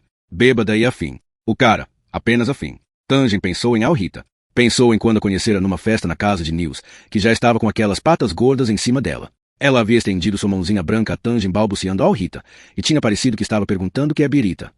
Tangen soltou um suspiro profundo. O mané do Valer estivera lá verificando o caminho com o pessoal da tropa de elite até meia-noite. Tangen captou a discussão entre Valer e o chefe da tropa no lado de fora do ônibus. Naquele dia, mais tarde, 3 policiais da tropa estariam em todas as últimas kitnetes em cada corredor em todos os andares, no total 24 pessoas em trajes pretos, com capuz, MP5 carregados, gás lacrimogêneo e máscaras de gás. Recebendo o sinal do ônibus, entrariam em ação assim que o alvo batesse na porta ou tentasse entrar num dos quartos. A ideia fez Tangen tiritar de empolgação. Ele os vira em ação 2 vezes. Aqueles caras não eram desse mundo. Havia estrondos e luzes como um concerto de ave metal, e nas 2 vezes os alvos haviam ficado tão paralisados que tudo acabará em segundos. Explicaram para Tangen que a ideia era essa mesmo, meter medo nos alvos antes que tivessem tempo de mentalmente elaborar alguma resistência. Tangen apagou o cigarro. A cilada estava armada. Agora era só esperar pelo rato. O pessoal da polícia ia chegar por volta das 15 horas. Valer havia proibido a entrada e a saída do ônibus antes e depois desse horário. O dia seria longo e quente. Tangen se deixou cair no colchão, no chão. O que estaria acontecendo no 303 agora? Ele sentia a falta de sua cama. Sentia a falta da depressão que havia nela. Sentia a falta de Alrita. Asterisco, asterisco, asterisco. No mesmo instante a porta do prédio fechou-se atrás de Harry. Ele ficou parado para acender o primeiro cigarro do dia, cerrando os olhos para o céu, onde o sol já queimava a fina camada de névoa matinal. Ele havia conseguido dormir. Um sono profundo, contínuo e sem sonhos. Mal dava para acreditar. Esse aí vai feder hoje, Harry. A previsão diz que vai ser o dia mais quente desde 1907. Talvez. Era ali, seu vizinho do apartamento de baixo e o dono da mercearia. Por mais cedo que Harry levantasse, ali e seu irmão estavam sempre a todo vapor quando ele saía para o trabalho. Ali tinha vassoura no ar e apontava para algo na calçada. Harry seguiu a direção da vassoura com o olhar. Cocô de cachorro. Ele não tinha visto nada daquilo quando Vibeke pisara no mesmo lugar, na noite anterior. Aparentemente, alguém se distraíra ao levar o cachorro para passear aquela manhã. Ou à noite. Ele olhou o relógio. Era esse o dia. Dali a algumas horas teve uma resposta. Harry encheu os pulmões de fumaça e sentiu como a mistura de ar fresco e nicotina fazia seu sistema acordar. Pela primeira vez em muito tempo, sentiu o gosto do tabaco. Gosto bom, até. E por um momento esqueceu que estava em vias de perder. O trabalho. Raquel. A alma. Porque era hoje o dia. E havia começado bem. Mal dava para acreditar. Harry notou que ela ficará contente ao ouvir sua voz. Falei com meu pai. Ele adoraria cuidar de Oleg. SS também vai estar lá. Noite de estreia? Perguntou ela, com aquele riso alegre na voz. No Teatro Nacional? Nossa, ela exagerava. De vez em quando ela gostava de fazer isso. Mas Harry ficou entusiasmado mesmo assim. Com que roupa você vai? Perguntou ela. Você ainda não me deu uma resposta. Depende. O terno. Qual? Vejamos. Aquele que comprei para a festa do Dia Nacional no ano passado. Sabe, aquele cinza com. É o único terno que você tem, Harry. Então, definitivamente vai ser esse. Ela riu. Aquele riso macio, como sua pele e seus beijos, embora fosse do riso que ele mais gostasse. Vou pegar vocês às 6, disse ele. Ótimo. Mas, Harry? Sim? Não pense, eu sei. É só uma peça de teatro. Obrigada, Harry. De nada. Ela riu de novo. Quando ela já havia começado, ele podia fazê-la rir de qualquer coisa, como se pensassem a mesma coisa, olhassem com os mesmos olhos, e bastava ele apontar sem dizer muito. Ele tinha de se forçar para desligar. Hoje era o dia. E ainda estava legal. Eles haviam combinado que Beate ia ficar com o Lawrence Verten durante a ação. Mulher não ia arriscar que o alvo, 2 dias antes, Valer havia começado a chamar o assassino de alvo, e agora, de repente, todos o estavam chamando assim. Descobrisse a cilada e, de repente, alterasse a sequência dos locais do crime. O telefone tocou. Era Sten. Ele queria saber como estava indo. Harry disse que estava indo bem e perguntou o que ele queria. Sten disse que era só isso que ele queria, saber como estava indo. Harry ficou constrangido. Não estava acostumado com esse tipo de consideração. Está conseguindo dormir? Essa noite eu consegui. Bom, e o código? Conseguiu quebrar? Em parte. Tenho onde e quando. Falta só o porquê. Consegue ler o texto, mas não sabe o que quer dizer? Tipo isso. Vamos torcer para conseguir o resto quando pegarmos. O que é que você não está entendendo? Um montão de coisas. Porque ele escondeu um dos corpos. Ou coisas pequenas, como ele só ter cortado os dedos da mão esquerda, mas dedos diferentes. O indicador foi o primeiro, depois foi o médio e o anular o terceiro. Numa sequência. Então, talvez seja um sistemático. Sim, mas por que não começar com o polegar? Há alguma mensagem nisso? Sten riu alto. Cuidado, Harry. Quebrar códigos é como com as mulheres. Se você não consegue quebrá-las, elas quebram você. Você já disse isso. É? Bem, isso significa que sou uma pessoa atenciosa. Não acredito no que estou vendo, mas parece que acabou de entrar um cliente no carro. Harry. A gente se fala. Tá legal. Harry viu a fumaça dançar balé em câmera lenta. Olhou o relógio. Uma coisa não dissera a Sten, que estava com a sensação de que em breve o resto das pecinhas se encaixaria. Até demais. Por quê? Apesar dos rituais, havia algo de insensível a respeito dos assassinatos, uma ausência quase notável de ódio, desejo ou paixão. Ou de amor. Tinham sido executados de forma mecânica e didática, perfeita demais, e ele tinha a sensação de estar jogando xadrez com um computador, e não com uma mente perturbada ou louca de pedra. O tempo diria. Ele olhou o relógio de novo. O coração batia com leveza.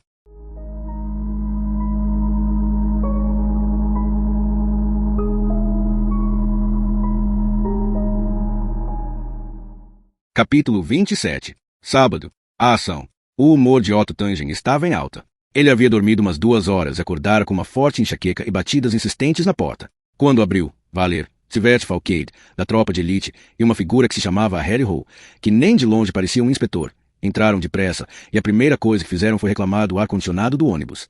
Mas depois de tomar café de uma das 4 garrafas térmicas e ligar os monitores e ver as cenas sendo gravadas, Tange sentiu aquela empolgação de fazer coçar as mãos que sempre vinha quando ele sabia que o alvo estava se aproximando. Falcade explicou que havia guardas em diferentes locais no prédio desde a noite anterior. A patrulha com cães já revistara o sótão e o porão para verificar que não havia ninguém se escondendo. Apenas moradores chegavam ou saíam.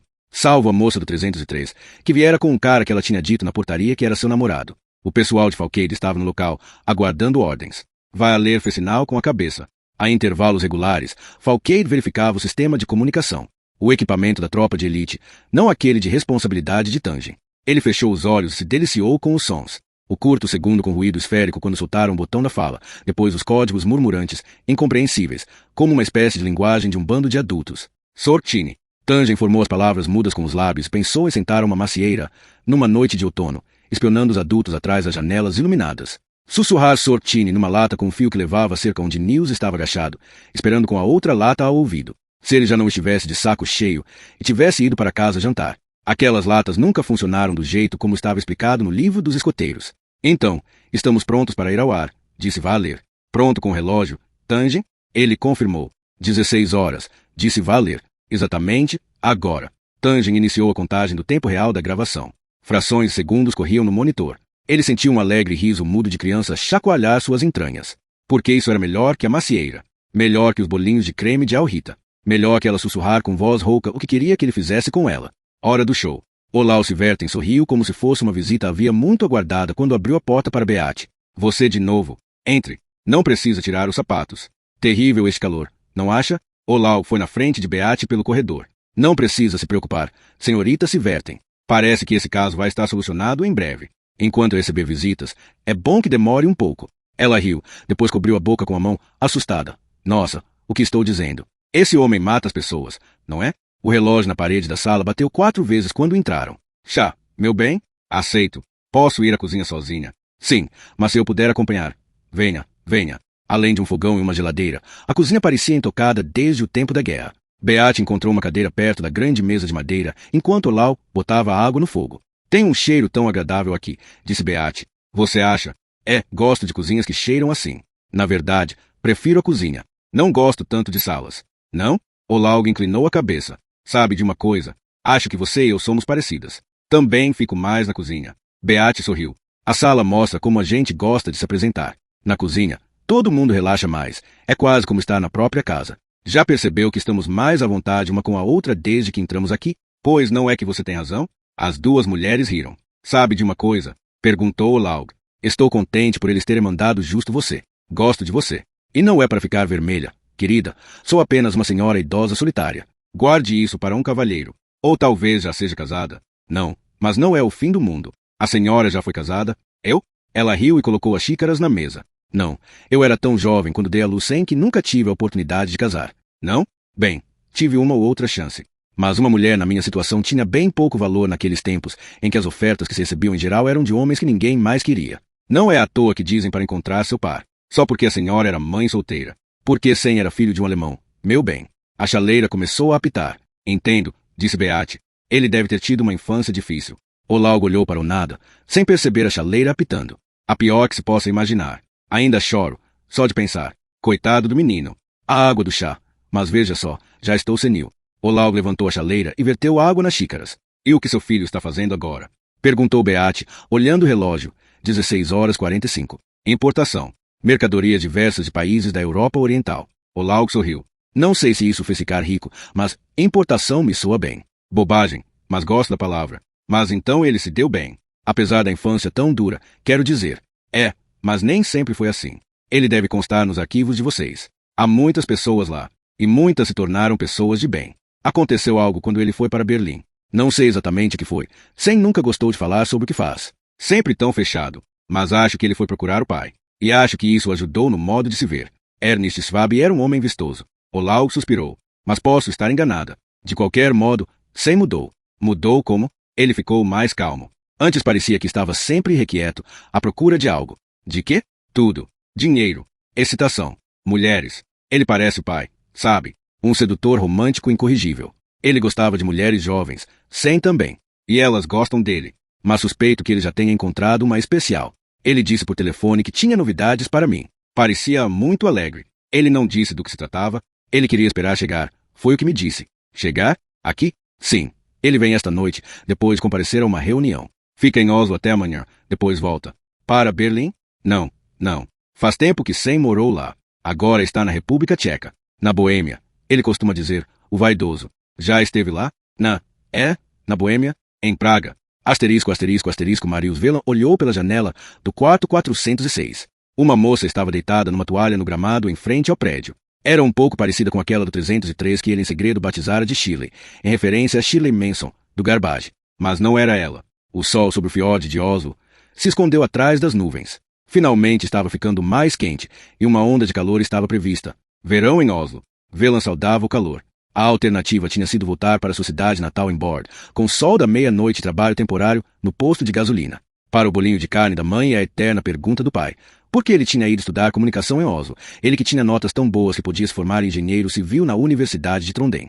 Para os sábados no salão de festas com vizinhos bêbados, berro de colegas da escola que não tinham conseguido sair do interior e consideravam traidores aqueles se tivessem ido embora.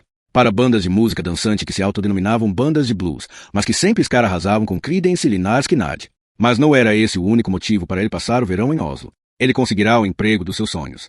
Podia escrever, ouvir CDs, ver filmes e ser pago para registrar no PC sua opinião. Nos 2 últimos anos ele enviará suas resenhas para várias revistas de renome, mas sem resultado. Mas no mês anterior estivera na Solwat, onde o amigo apresentará a Runar. Runar contou-lhe que estava fechando sua loja de roupas para começar Zone, uma revista de distribuição gratuita, e, de acordo com o plano, o primeiro número seria lançado em agosto. O amigo havia mencionado que Velan gostava de escrever resenha. Se Runar disse que gostara de sua camisa, ele o empregou naquele mesmo instante. Como resenhista, Velan ia transmitir valores neo-urbanos, tratando a cultura popular com ironia que não fosse fria, mas calorosa, perspicaz e inclusiva. Foi assim que Runar formulou a tarefa, e para tanto Velan iria ser bem remunerado. Não em forma de dinheiro, mas com ingressos gratuitos para shows, filmes, novos restaurantes e acesso a um ambiente no qual ele podia estabelecer contatos interessantes para o futuro. Era sua chance, e para isso tinha de estar bem preparado. Claro, ele já tinha uma boa ideia geral, mas pegou emprestado CDs da coleção de Runar para se atualizar na história da música popular. Os últimos dias passará ouvindo a geração de rock dos anos 1980, Rain, Green On Head, Druin Syndicate, PX. Agora mesmo, Violent Femmes estava tocando. Soava fora de época, mas enérgico. Let Me Go Wild, Like a Blister in the Sun. A moça no gramado se levantou. Já devia estar frio. Vê-lo a seguiu com o olhar até o prédio vizinho. No meio do caminho, ela cruzou com alguém em uma moto. Pelos trajes, parecia um motoboy. Velan fechou os olhos. Finalmente poderia escrever. Otto Tangen esfregou os olhos com dedos amarelos de nicotina. Espalhara-se uma inquietude no ônibus que disfarçadamente parecia uma calma total. Ninguém se mexia, ninguém dizia uma palavra. Eram 17h15, e não havia um único movimento sequer em nenhuma das imagens, apenas o tempo correndo em números brancos no canto do monitor. Outra gota de suor escorreu sobre as dobras gordas de Tangen. Nessas situações, ele às vezes tinha ideias paranoicas de que alguém tivesse mexido no equipamento e que eles estivessem vendo gravações do dia anterior ou algo assim. Ele tamborilava com os dedos ao lado do teclado. O mané do valeiro havia proibido de fumar lá dentro. Tangen se inclinou à direita e soltou um pum silencioso ao lançar um olhar para o cara com cabelo louro escovado. Desde que chegará tinha estado quieto, na cadeira, sem dizer uma palavra. Parecia um porteiro de boate, cansado da vida. Parece que nosso homem não vai trabalhar hoje, disse Tangel. Talvez esteja quente demais para ele. Talvez adie para amanhã e esteja tomando um chopp no cais de Aker. A previsão do tempo. Calha a boca, Tangen. Disse Valer baixinho, mas deu para ouvir. Tangen soltou um suspiro profundo e deu de ombros. O relógio no canto do monitor mostrava 17h21. Alguém viu o cara do 303 ir embora. Era a voz de Valer.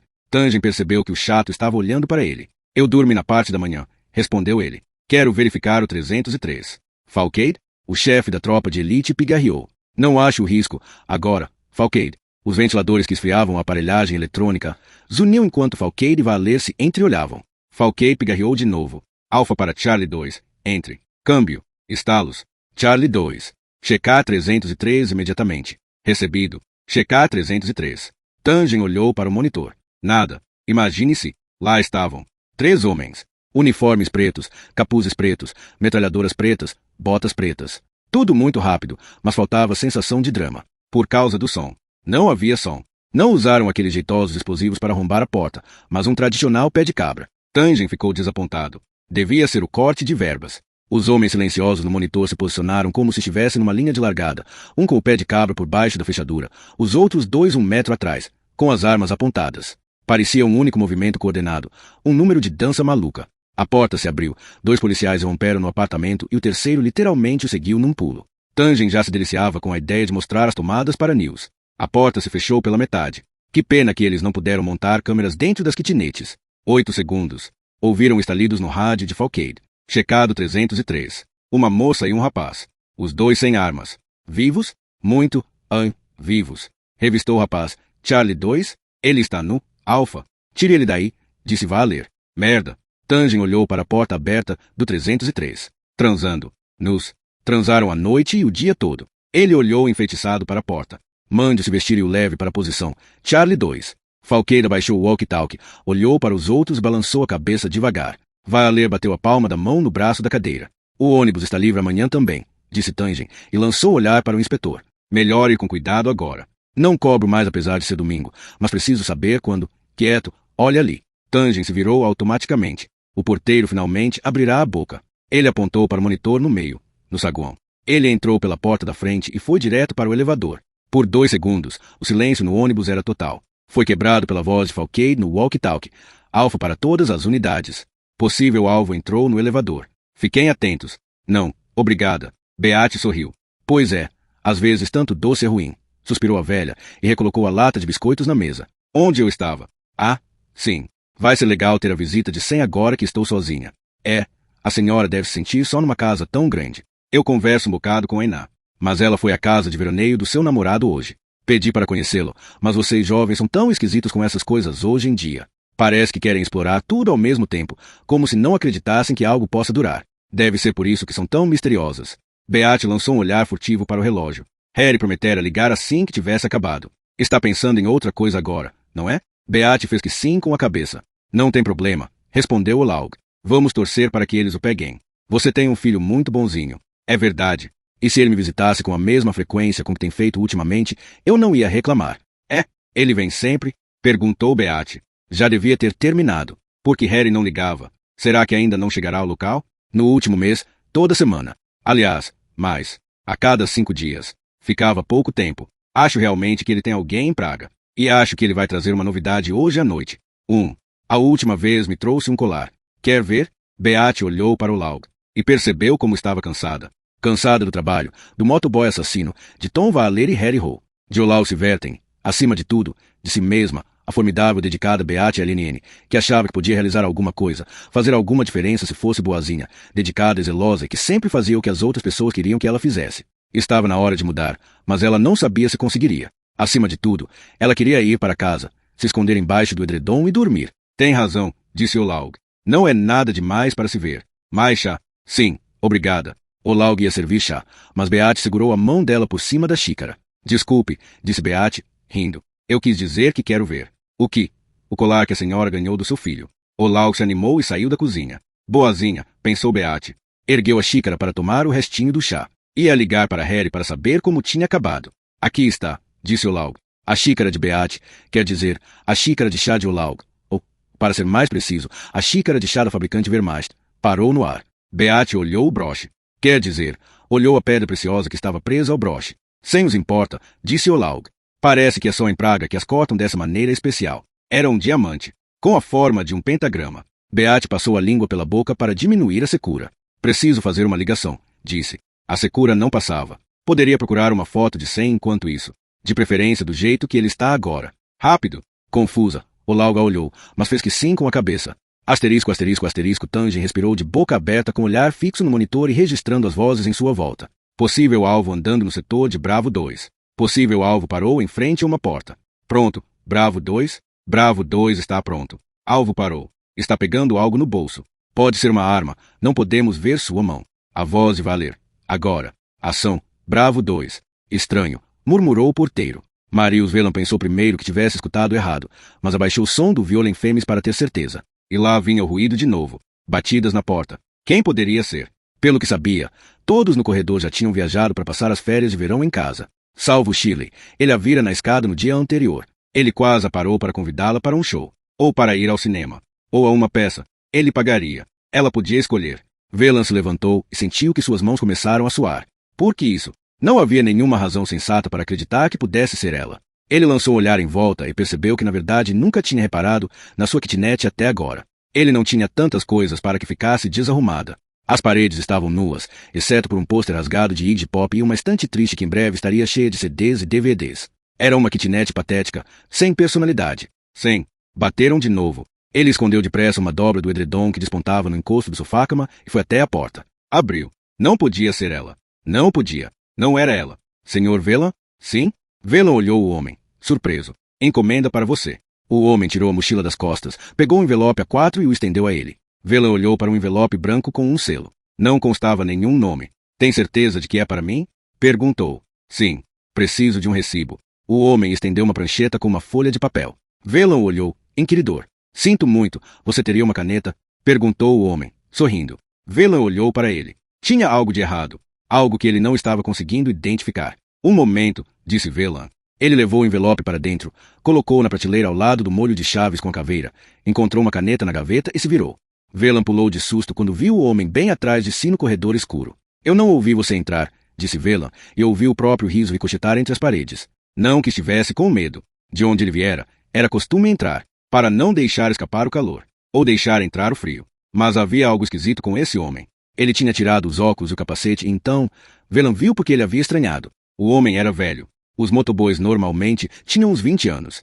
O homem era magro e malhado e poderia passar por um corpo jovem, mas seu rosto era o de alguém bem acima de 30 anos, talvez até 40. Velan ia dizer algo quando seu olhar captou que o motoboy estava segurando na mão. Estava claro no quarto e escuro no corredor, mas Velan já vira muitos filmes para reconhecer os contornos de uma pistola com silenciador. Isso é para mim? Exclamou Velan. O homem sorriu e apontou a arma na direção dele, direto para ele, para o rosto dele. E foi só naquele momento que Velan entendeu que deveria estar com medo. Sente-se, disse o homem. A caneta é para você. Abra o envelope. Velan caiu na cadeira. Você vai escrever um pouco agora, disse o homem. Asterisco, asterisco, asterisco. Belo trabalho. Bravo 2. Falquei gritava e seu rosto estava vermelho e brilhante. Tangen respirou com dificuldade pelo nariz. No monitor, o alvo estava de barriga no chão em frente à kitnet 205, com as mãos algemadas nas costas.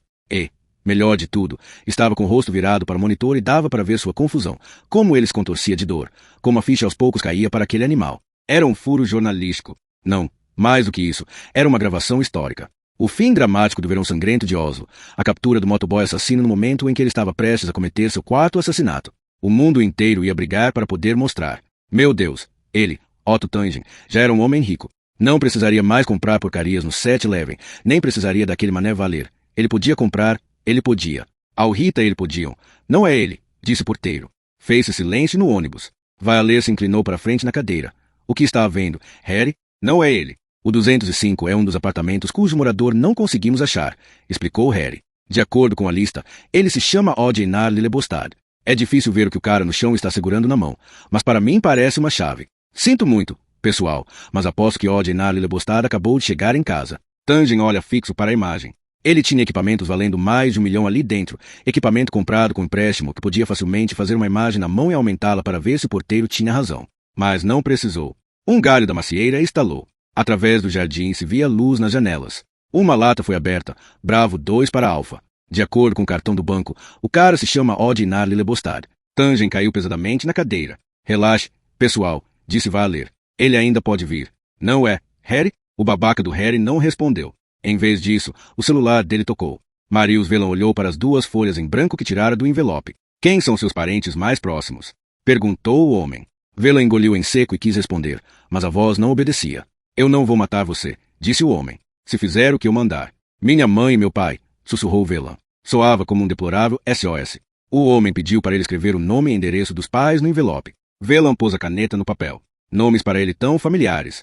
Ibjord. Ele olhou para as letras depois. Eram tortas e trêmulas. O homem começou a ditar a carta. Velan moveu a mão apática pela folha de papel. Oi, decidi de repente. Fui ao Marrocos com Jorg, um menino marroquino que conheci. Vamos ficar com os pais dele numa cidadezinha nas montanhas chamada Assani. Vou ficar fora por 4 semanas. Parece que os telefones lá não pegam bem. Telefonia.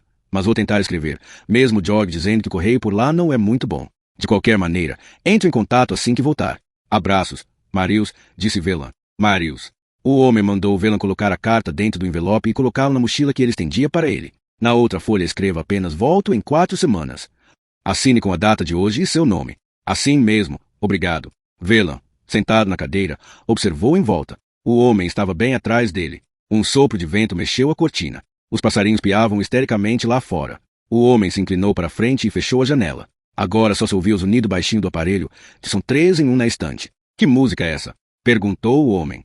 Blistering de Sun, respondeu Velan. Ele havia programado para repetir, porque gostava daquela música. Ele teria feito uma boa resenha sobre ela.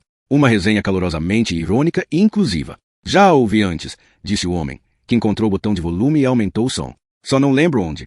Velan levantou a cabeça e olhou pela janela, para o verão que já emudecera, para os idoeiros que pareciam acenar a Deus, para o gramado verde. No reflexo viu o homem atrás de si levantar a pistola e encostá-la na sua nuca. Let me go, Wild, estalou do pequenos alto-falantes. O homem baixou a pistola de novo. Desculpe, esqueci de soltar a trava de segurança. Assim, like a blistering the sun. Velan cerrou os olhos. Shirley, pensou nela. Onde ela estaria agora? Agora estou lembrando, disse o homem. Foi em Praga. Viola em Famous, não é? Minha namorada me levou a um show. Não toco muito bem. O que acha? Velo abriu a boca para responder, mas no mesmo instante soou da pistola algo semelhante a uma tosse seca e ninguém jamais ficou sabendo o que ele pretendera dizer. Tangen olhava os monitores. Atrás dele, Falquei conversava naquela linguagem de brincadeira com Bravo 2. O babaca do Harry atendeu o celular. Falou pouco. Devia ser uma mulher feia que queria trepar, pensou Tangen, e aguçou os ouvidos. Vai a ler não dizia nada, apenas mordia a mão e acompanhava com o olhar impassível Odienar Lebostad sendo levado embora. Sem algemas. Sem nenhum motivo de suspeita. Sem na dica de nada. Tangen mantinha o olhar fixo nos monitores, porque tinha a sensação de estar sentado ao lado de um reator atômico. O exterior não revelava nada, mas o interior borbulhava de coisas que você por nada deste mundo queria conhecer de perto. Melhor ficar com os olhos fixos nos monitores. Falquei disse fine câmbio e colocou a geringonça de comunicação na mesa. O babaca do Harry continuava alimentando seu celular com monossílabos. Ele não vem, disse Valer, com o olhar na tela cheia de corredores e escadas vazios. É muito cedo para dizer, comentou Falquei. Valer fez que não com a cabeça. Ele sabe que estamos aqui. Estou sentindo isso. Ele está aí em algum lugar rindo da gente. Numa árvore, num jardim, pensou Tangen. Valer se levantou. Melhor arrumar as malas. Rapazes, a teoria do pentagrama não convenceu. Vamos recomeçar do zero amanhã. A teoria está certa. Os outros se viraram para o babaca do Harry, que enfiou o celular no bolso. Ele se chama Sense Verten, disse. Norueguês com endereço em Praga, nascido em Oslo em 1946. Mas, de acordo com nossa colega Beate, parece muito mais novo. Tem 2 sentenças por contrabando. Deu à mãe um diamante idêntico àqueles que encontramos nas outras vítimas.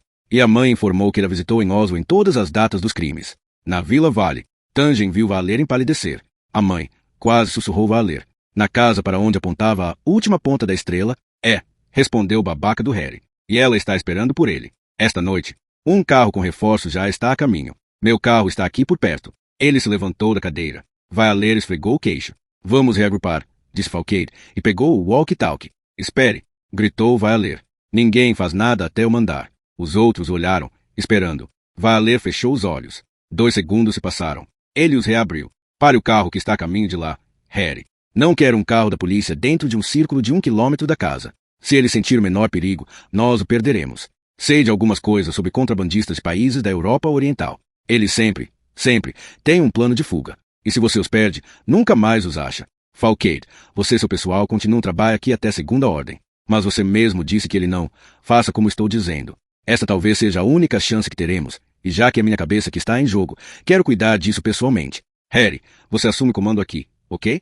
Otto viu que o babaca do Harry ficou olhando para Valer, um tanto distraído. Ok? Repetiu Valer. Tá legal, respondeu o babaca.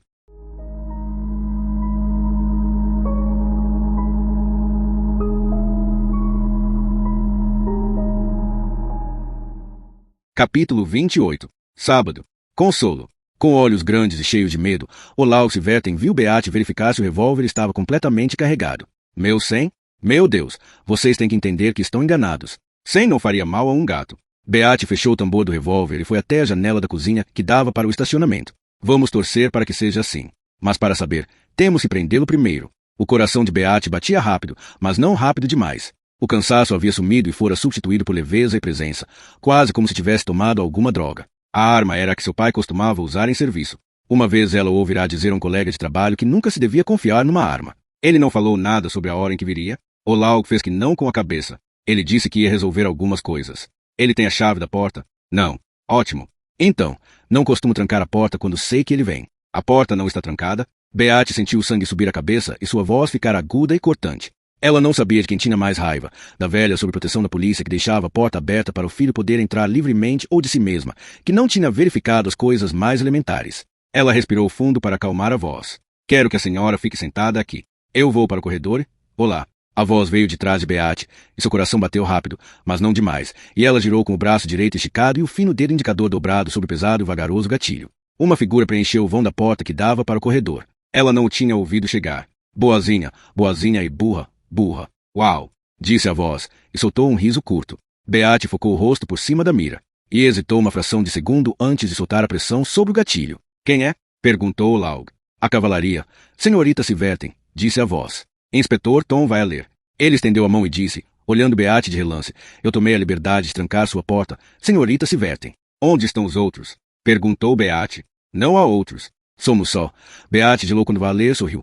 Nós dois, docinho. Passava das 20 horas. A previsão do tempo na TV avisara que uma frente fria estava sobre a Inglaterra a caminho da Noruega e que as ondas de calor terminariam em breve. Num corredor do jornal, Roger Genden disse a um colega que nos últimos dias a polícia andava cheia de mistério. Ele apostava que estavam tramando algo. Tinha ouvido boatos de que a tropa de elite fora acionada e de que o chefe da tropa, Sivert Falcade, não tinha retornado nenhum recado nos 2 últimos dias. O colega achou que não passavam de meros devaneios e o editor estava de acordo. Resolveram colocar a frente fria na primeira página. Barney Miller estava no sofá assistindo a Beat for Beat. Ele gostava de Ivar Diralg, gostava das músicas. E não ligava para algumas pessoas do trabalho que achavam que o programa era coisa de titia e o cúmulo da diversão em família. Ele gostava de diversão em família. E ocorreu-lhe que devia haver muitos cantores talentosos na Noruega que nunca chegavam às luzes da ribalta. Mas, naquela noite, Blair não conseguia se concentrar nas letras e na competição musical. Ficava olhando sem ver, deixando os pensamentos rondarem um relatório circunstancial que Harry acabará de passar por telefone. Pela 5ª vez em meia hora, lançou um olhar para o relógio e outro para o telefone. Combinaram que Harry ia ligar assim que soubesse mais alguma coisa. E o chefe do DIC queria uma orientação de Blair assim que a operação tivesse acabado. Talvez o chefe do DIC tivesse TV na casa de veraneio e estivesse assistindo também a algum programa bobo, com o olhar na tela, a solução na ponta da língua e a cabeça em outro lugar. Tangent tragou cigarro, fechou os olhos e viu as janelas iluminadas, ouviu o vento farfalhar nas folhas secas, ficou com aquele sentimento desanimador quando fecharam as cortinas. A outra lata havia sido jogada na vala da estrada. Neil já tinha voltado para casa. Seus cigarros haviam acabado, mas o policial mané chamado Harry lhe dera um. Harry tirara o maço de Camel Light do bolso, meia hora depois de Valer ter se mandado. Uma boa escolha, não fosse por ser light. Falcade lançara um olhar de desaprovação quando começaram a fumar, mas não disse nada. Harry tinha vislumbrado o rosto de Falcade atrás de uma névoa azul, que também lançara um véu conciliatório sobre as enervantes imagens imóveis dos corredores e escadas. Harry empurrou a cadeira mais para perto de Tangent para ver os monitores melhor. Fumava devagar enquanto estudava as imagens intensamente, uma por uma, como se houvesse algo ali que eles ainda não tivessem visto. O que é aquilo ali? Perguntou Harry, apontando para uma das imagens no monitor da esquerda. Ali? Não, mais para cima. No 4º andar. Tangent viu uma imagem de um corredor vazio e parede de cor creme. Não estou vendo nada de especial, disse Tangent. Acima da 3ª porta à direita. No reboco, Tangent se concentrou. Havia umas marcas brancas. Primeiro pensou que podiam ser de uma tentativa mal sucedida de montar uma das câmeras, mas não se lembrava de ter quebrado o reboco naquele lugar. Falcade se inclinou para a frente. O que é? Não sei, respondeu Harry. Tangent, tem como ampliar aquilo. Tangent arrastou o cursor para a imagem e desenhou um quadradinho em cima da porta. Depois segurou 2 botões. O corte sobre a porta do apartamento agora cobria toda a tela de 21 polegadas. Nossa, disse Harry, baixinho. Pois é. Isto aqui não é uma merda qualquer, disse Tangent com orgulho, e afagou o gabinete com carinho. Estava começando a gostar daquele cara. A estrela do diabo, sussurrou Harry. O quê? Mas o policial já estava virado para Falcade.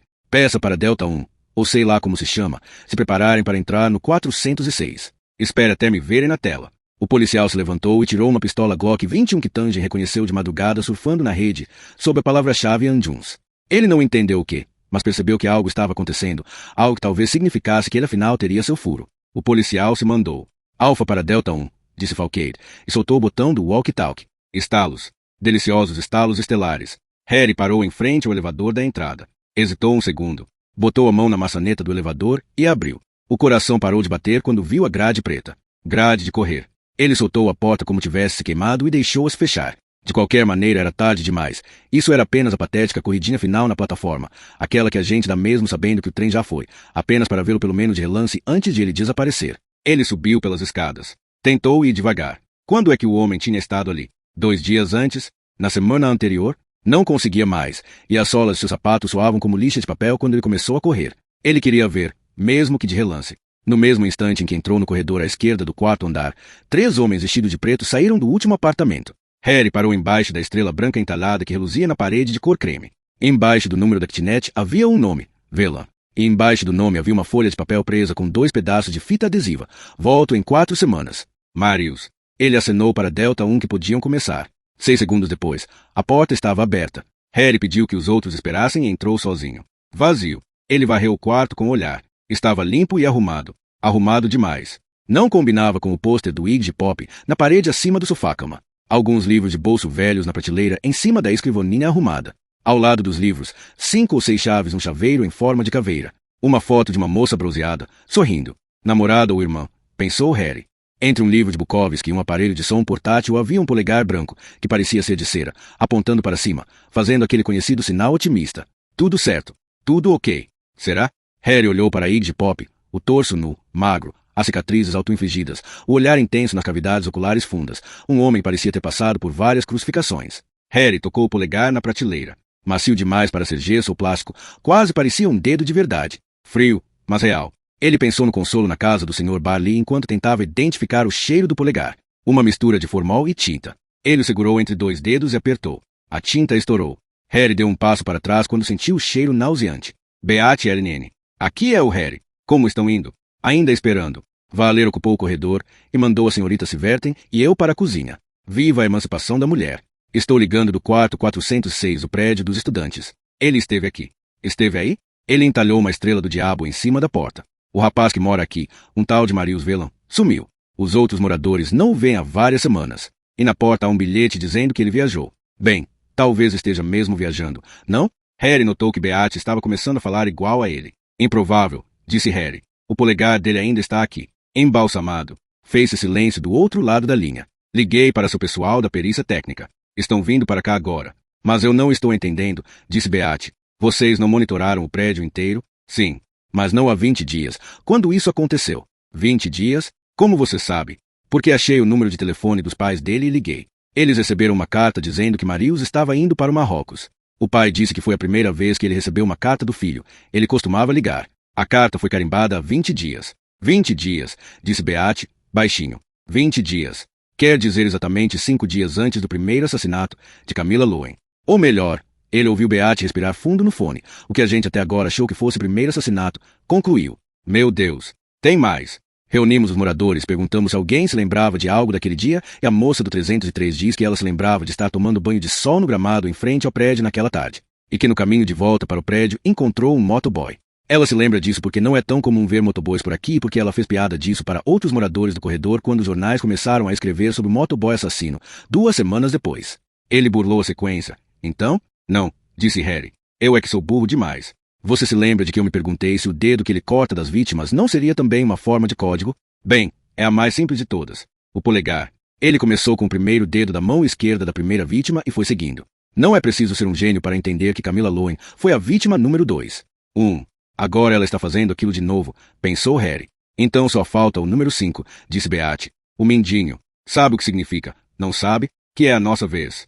Que foi a nossa vez o tempo todo. Meu Deus! Será que ele está planejando? Você sabe, a mãe dele está ao seu lado? Sim. Me diga o que ele vai fazer, Harry. Não faço ideia. Sei que não sabe, mas diga mesmo assim. Harry hesitou. Ok. Uma força motriz de muitos assassinos em série é o desprezo por si mesmo. E sendo que o 5º assassinato será o último, há a grande possibilidade de ele planejar matar os genitores. Ou a si mesmo. Ou ambos. Não tem nada a ver com a relação com a mãe, mas com a relação dele consigo mesmo. Independentemente da escolha lógica do local do crime. Pausa. Ainda está aí, Beate? Estou? Sim. Ele cresceu como um menino nazista. Quem? Aquele que está a caminho daqui. Nova pausa. Por que Valer está esperando sozinho no corredor? Por que pergunta? Por que o normal seria que vocês dois o pegassem? É mais seguro do que ficar na cozinha. Talvez, disse Beate. Tenho pouca experiência com esse tipo de trabalho de campo. Ele deve saber o que está fazendo. É, disse Harry. Vieram-lhe à mente alguns pensamentos. Do tipo que ele tentava evitar. Algo errado, Harry? Bem, disse Harry. Estou sem cigarros.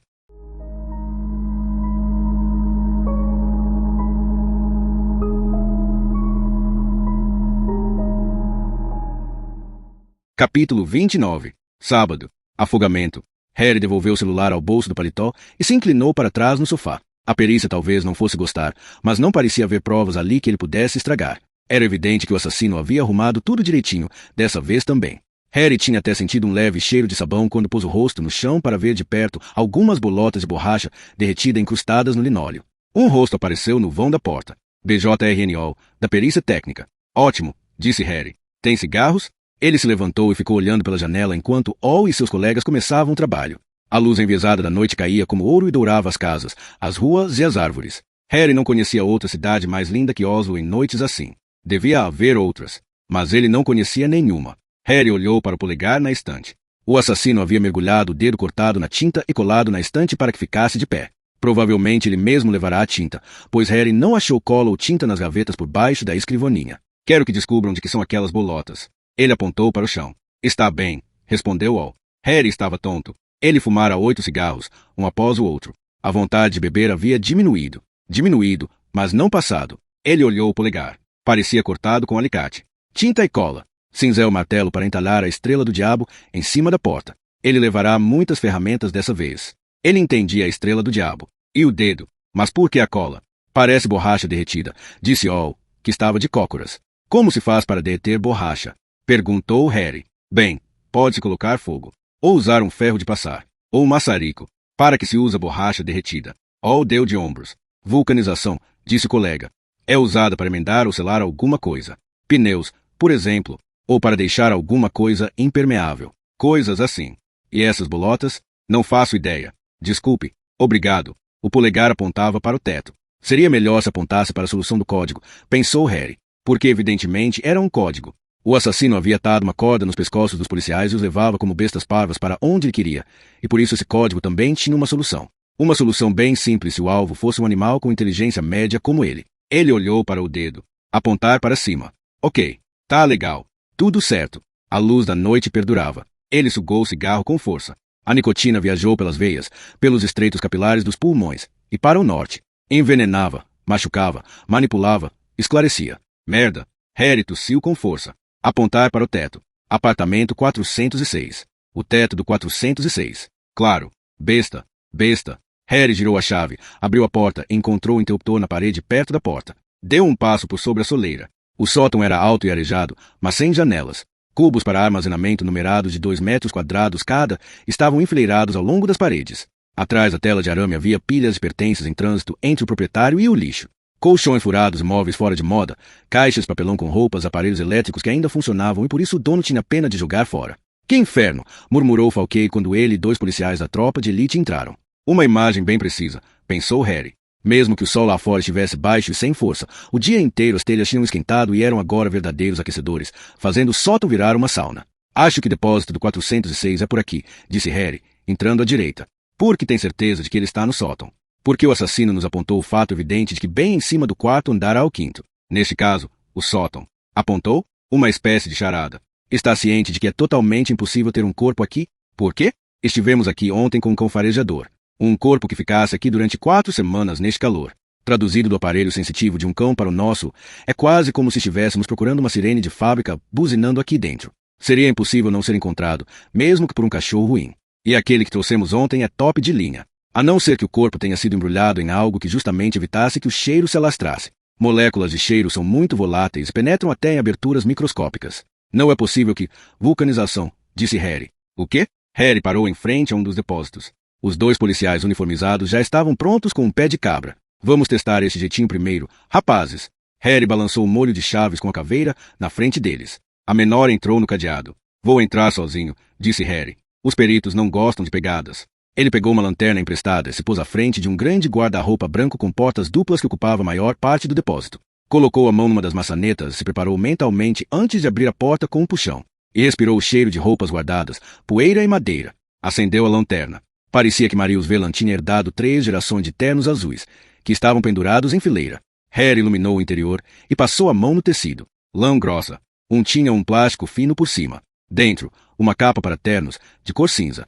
Harry fechou a porta e se virou para a parede do fundo, onde um par de cortinas, pareciam feitas em casa, estava pendurado por cima de um varal de roupas portátil. Harry as afastou com um puxão.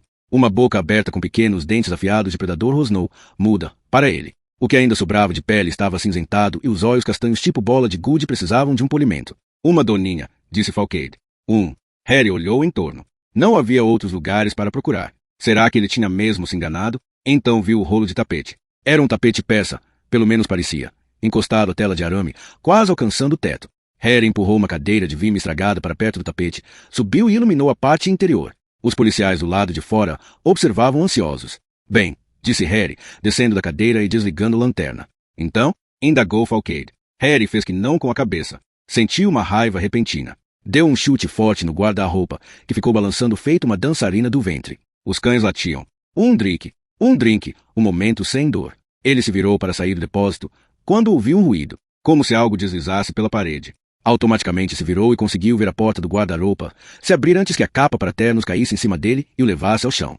Harry sentiu que devia ter apagado por um momento, porque quando abriu os olhos novamente estava de costa, sentia uma doroca na parte de trás da cabeça. Ele arfou no meio da nuvem de poeira que se levantara do piso de madeira seca. O peso do saco de terno o fizera ficar sem ar. Ele tinha a sensação de que ia se afogar, como se estivesse dentro de um enorme saco plástico cheio d'água. Ele se debateu em pânico e sentiu o punho acertar a superfície lisa e algo macio ceder por dentro do saco. Harry enrijeceu e ficou muito quieto. Teve de se concentrar para fixar o olhar. Aos poucos a sensação de afogamento sumiu e foi substituída pela sensação de já estar afogado. Por trás de uma película de plástico cinza, um olhar vítreo fitava. Achará Marius Velan.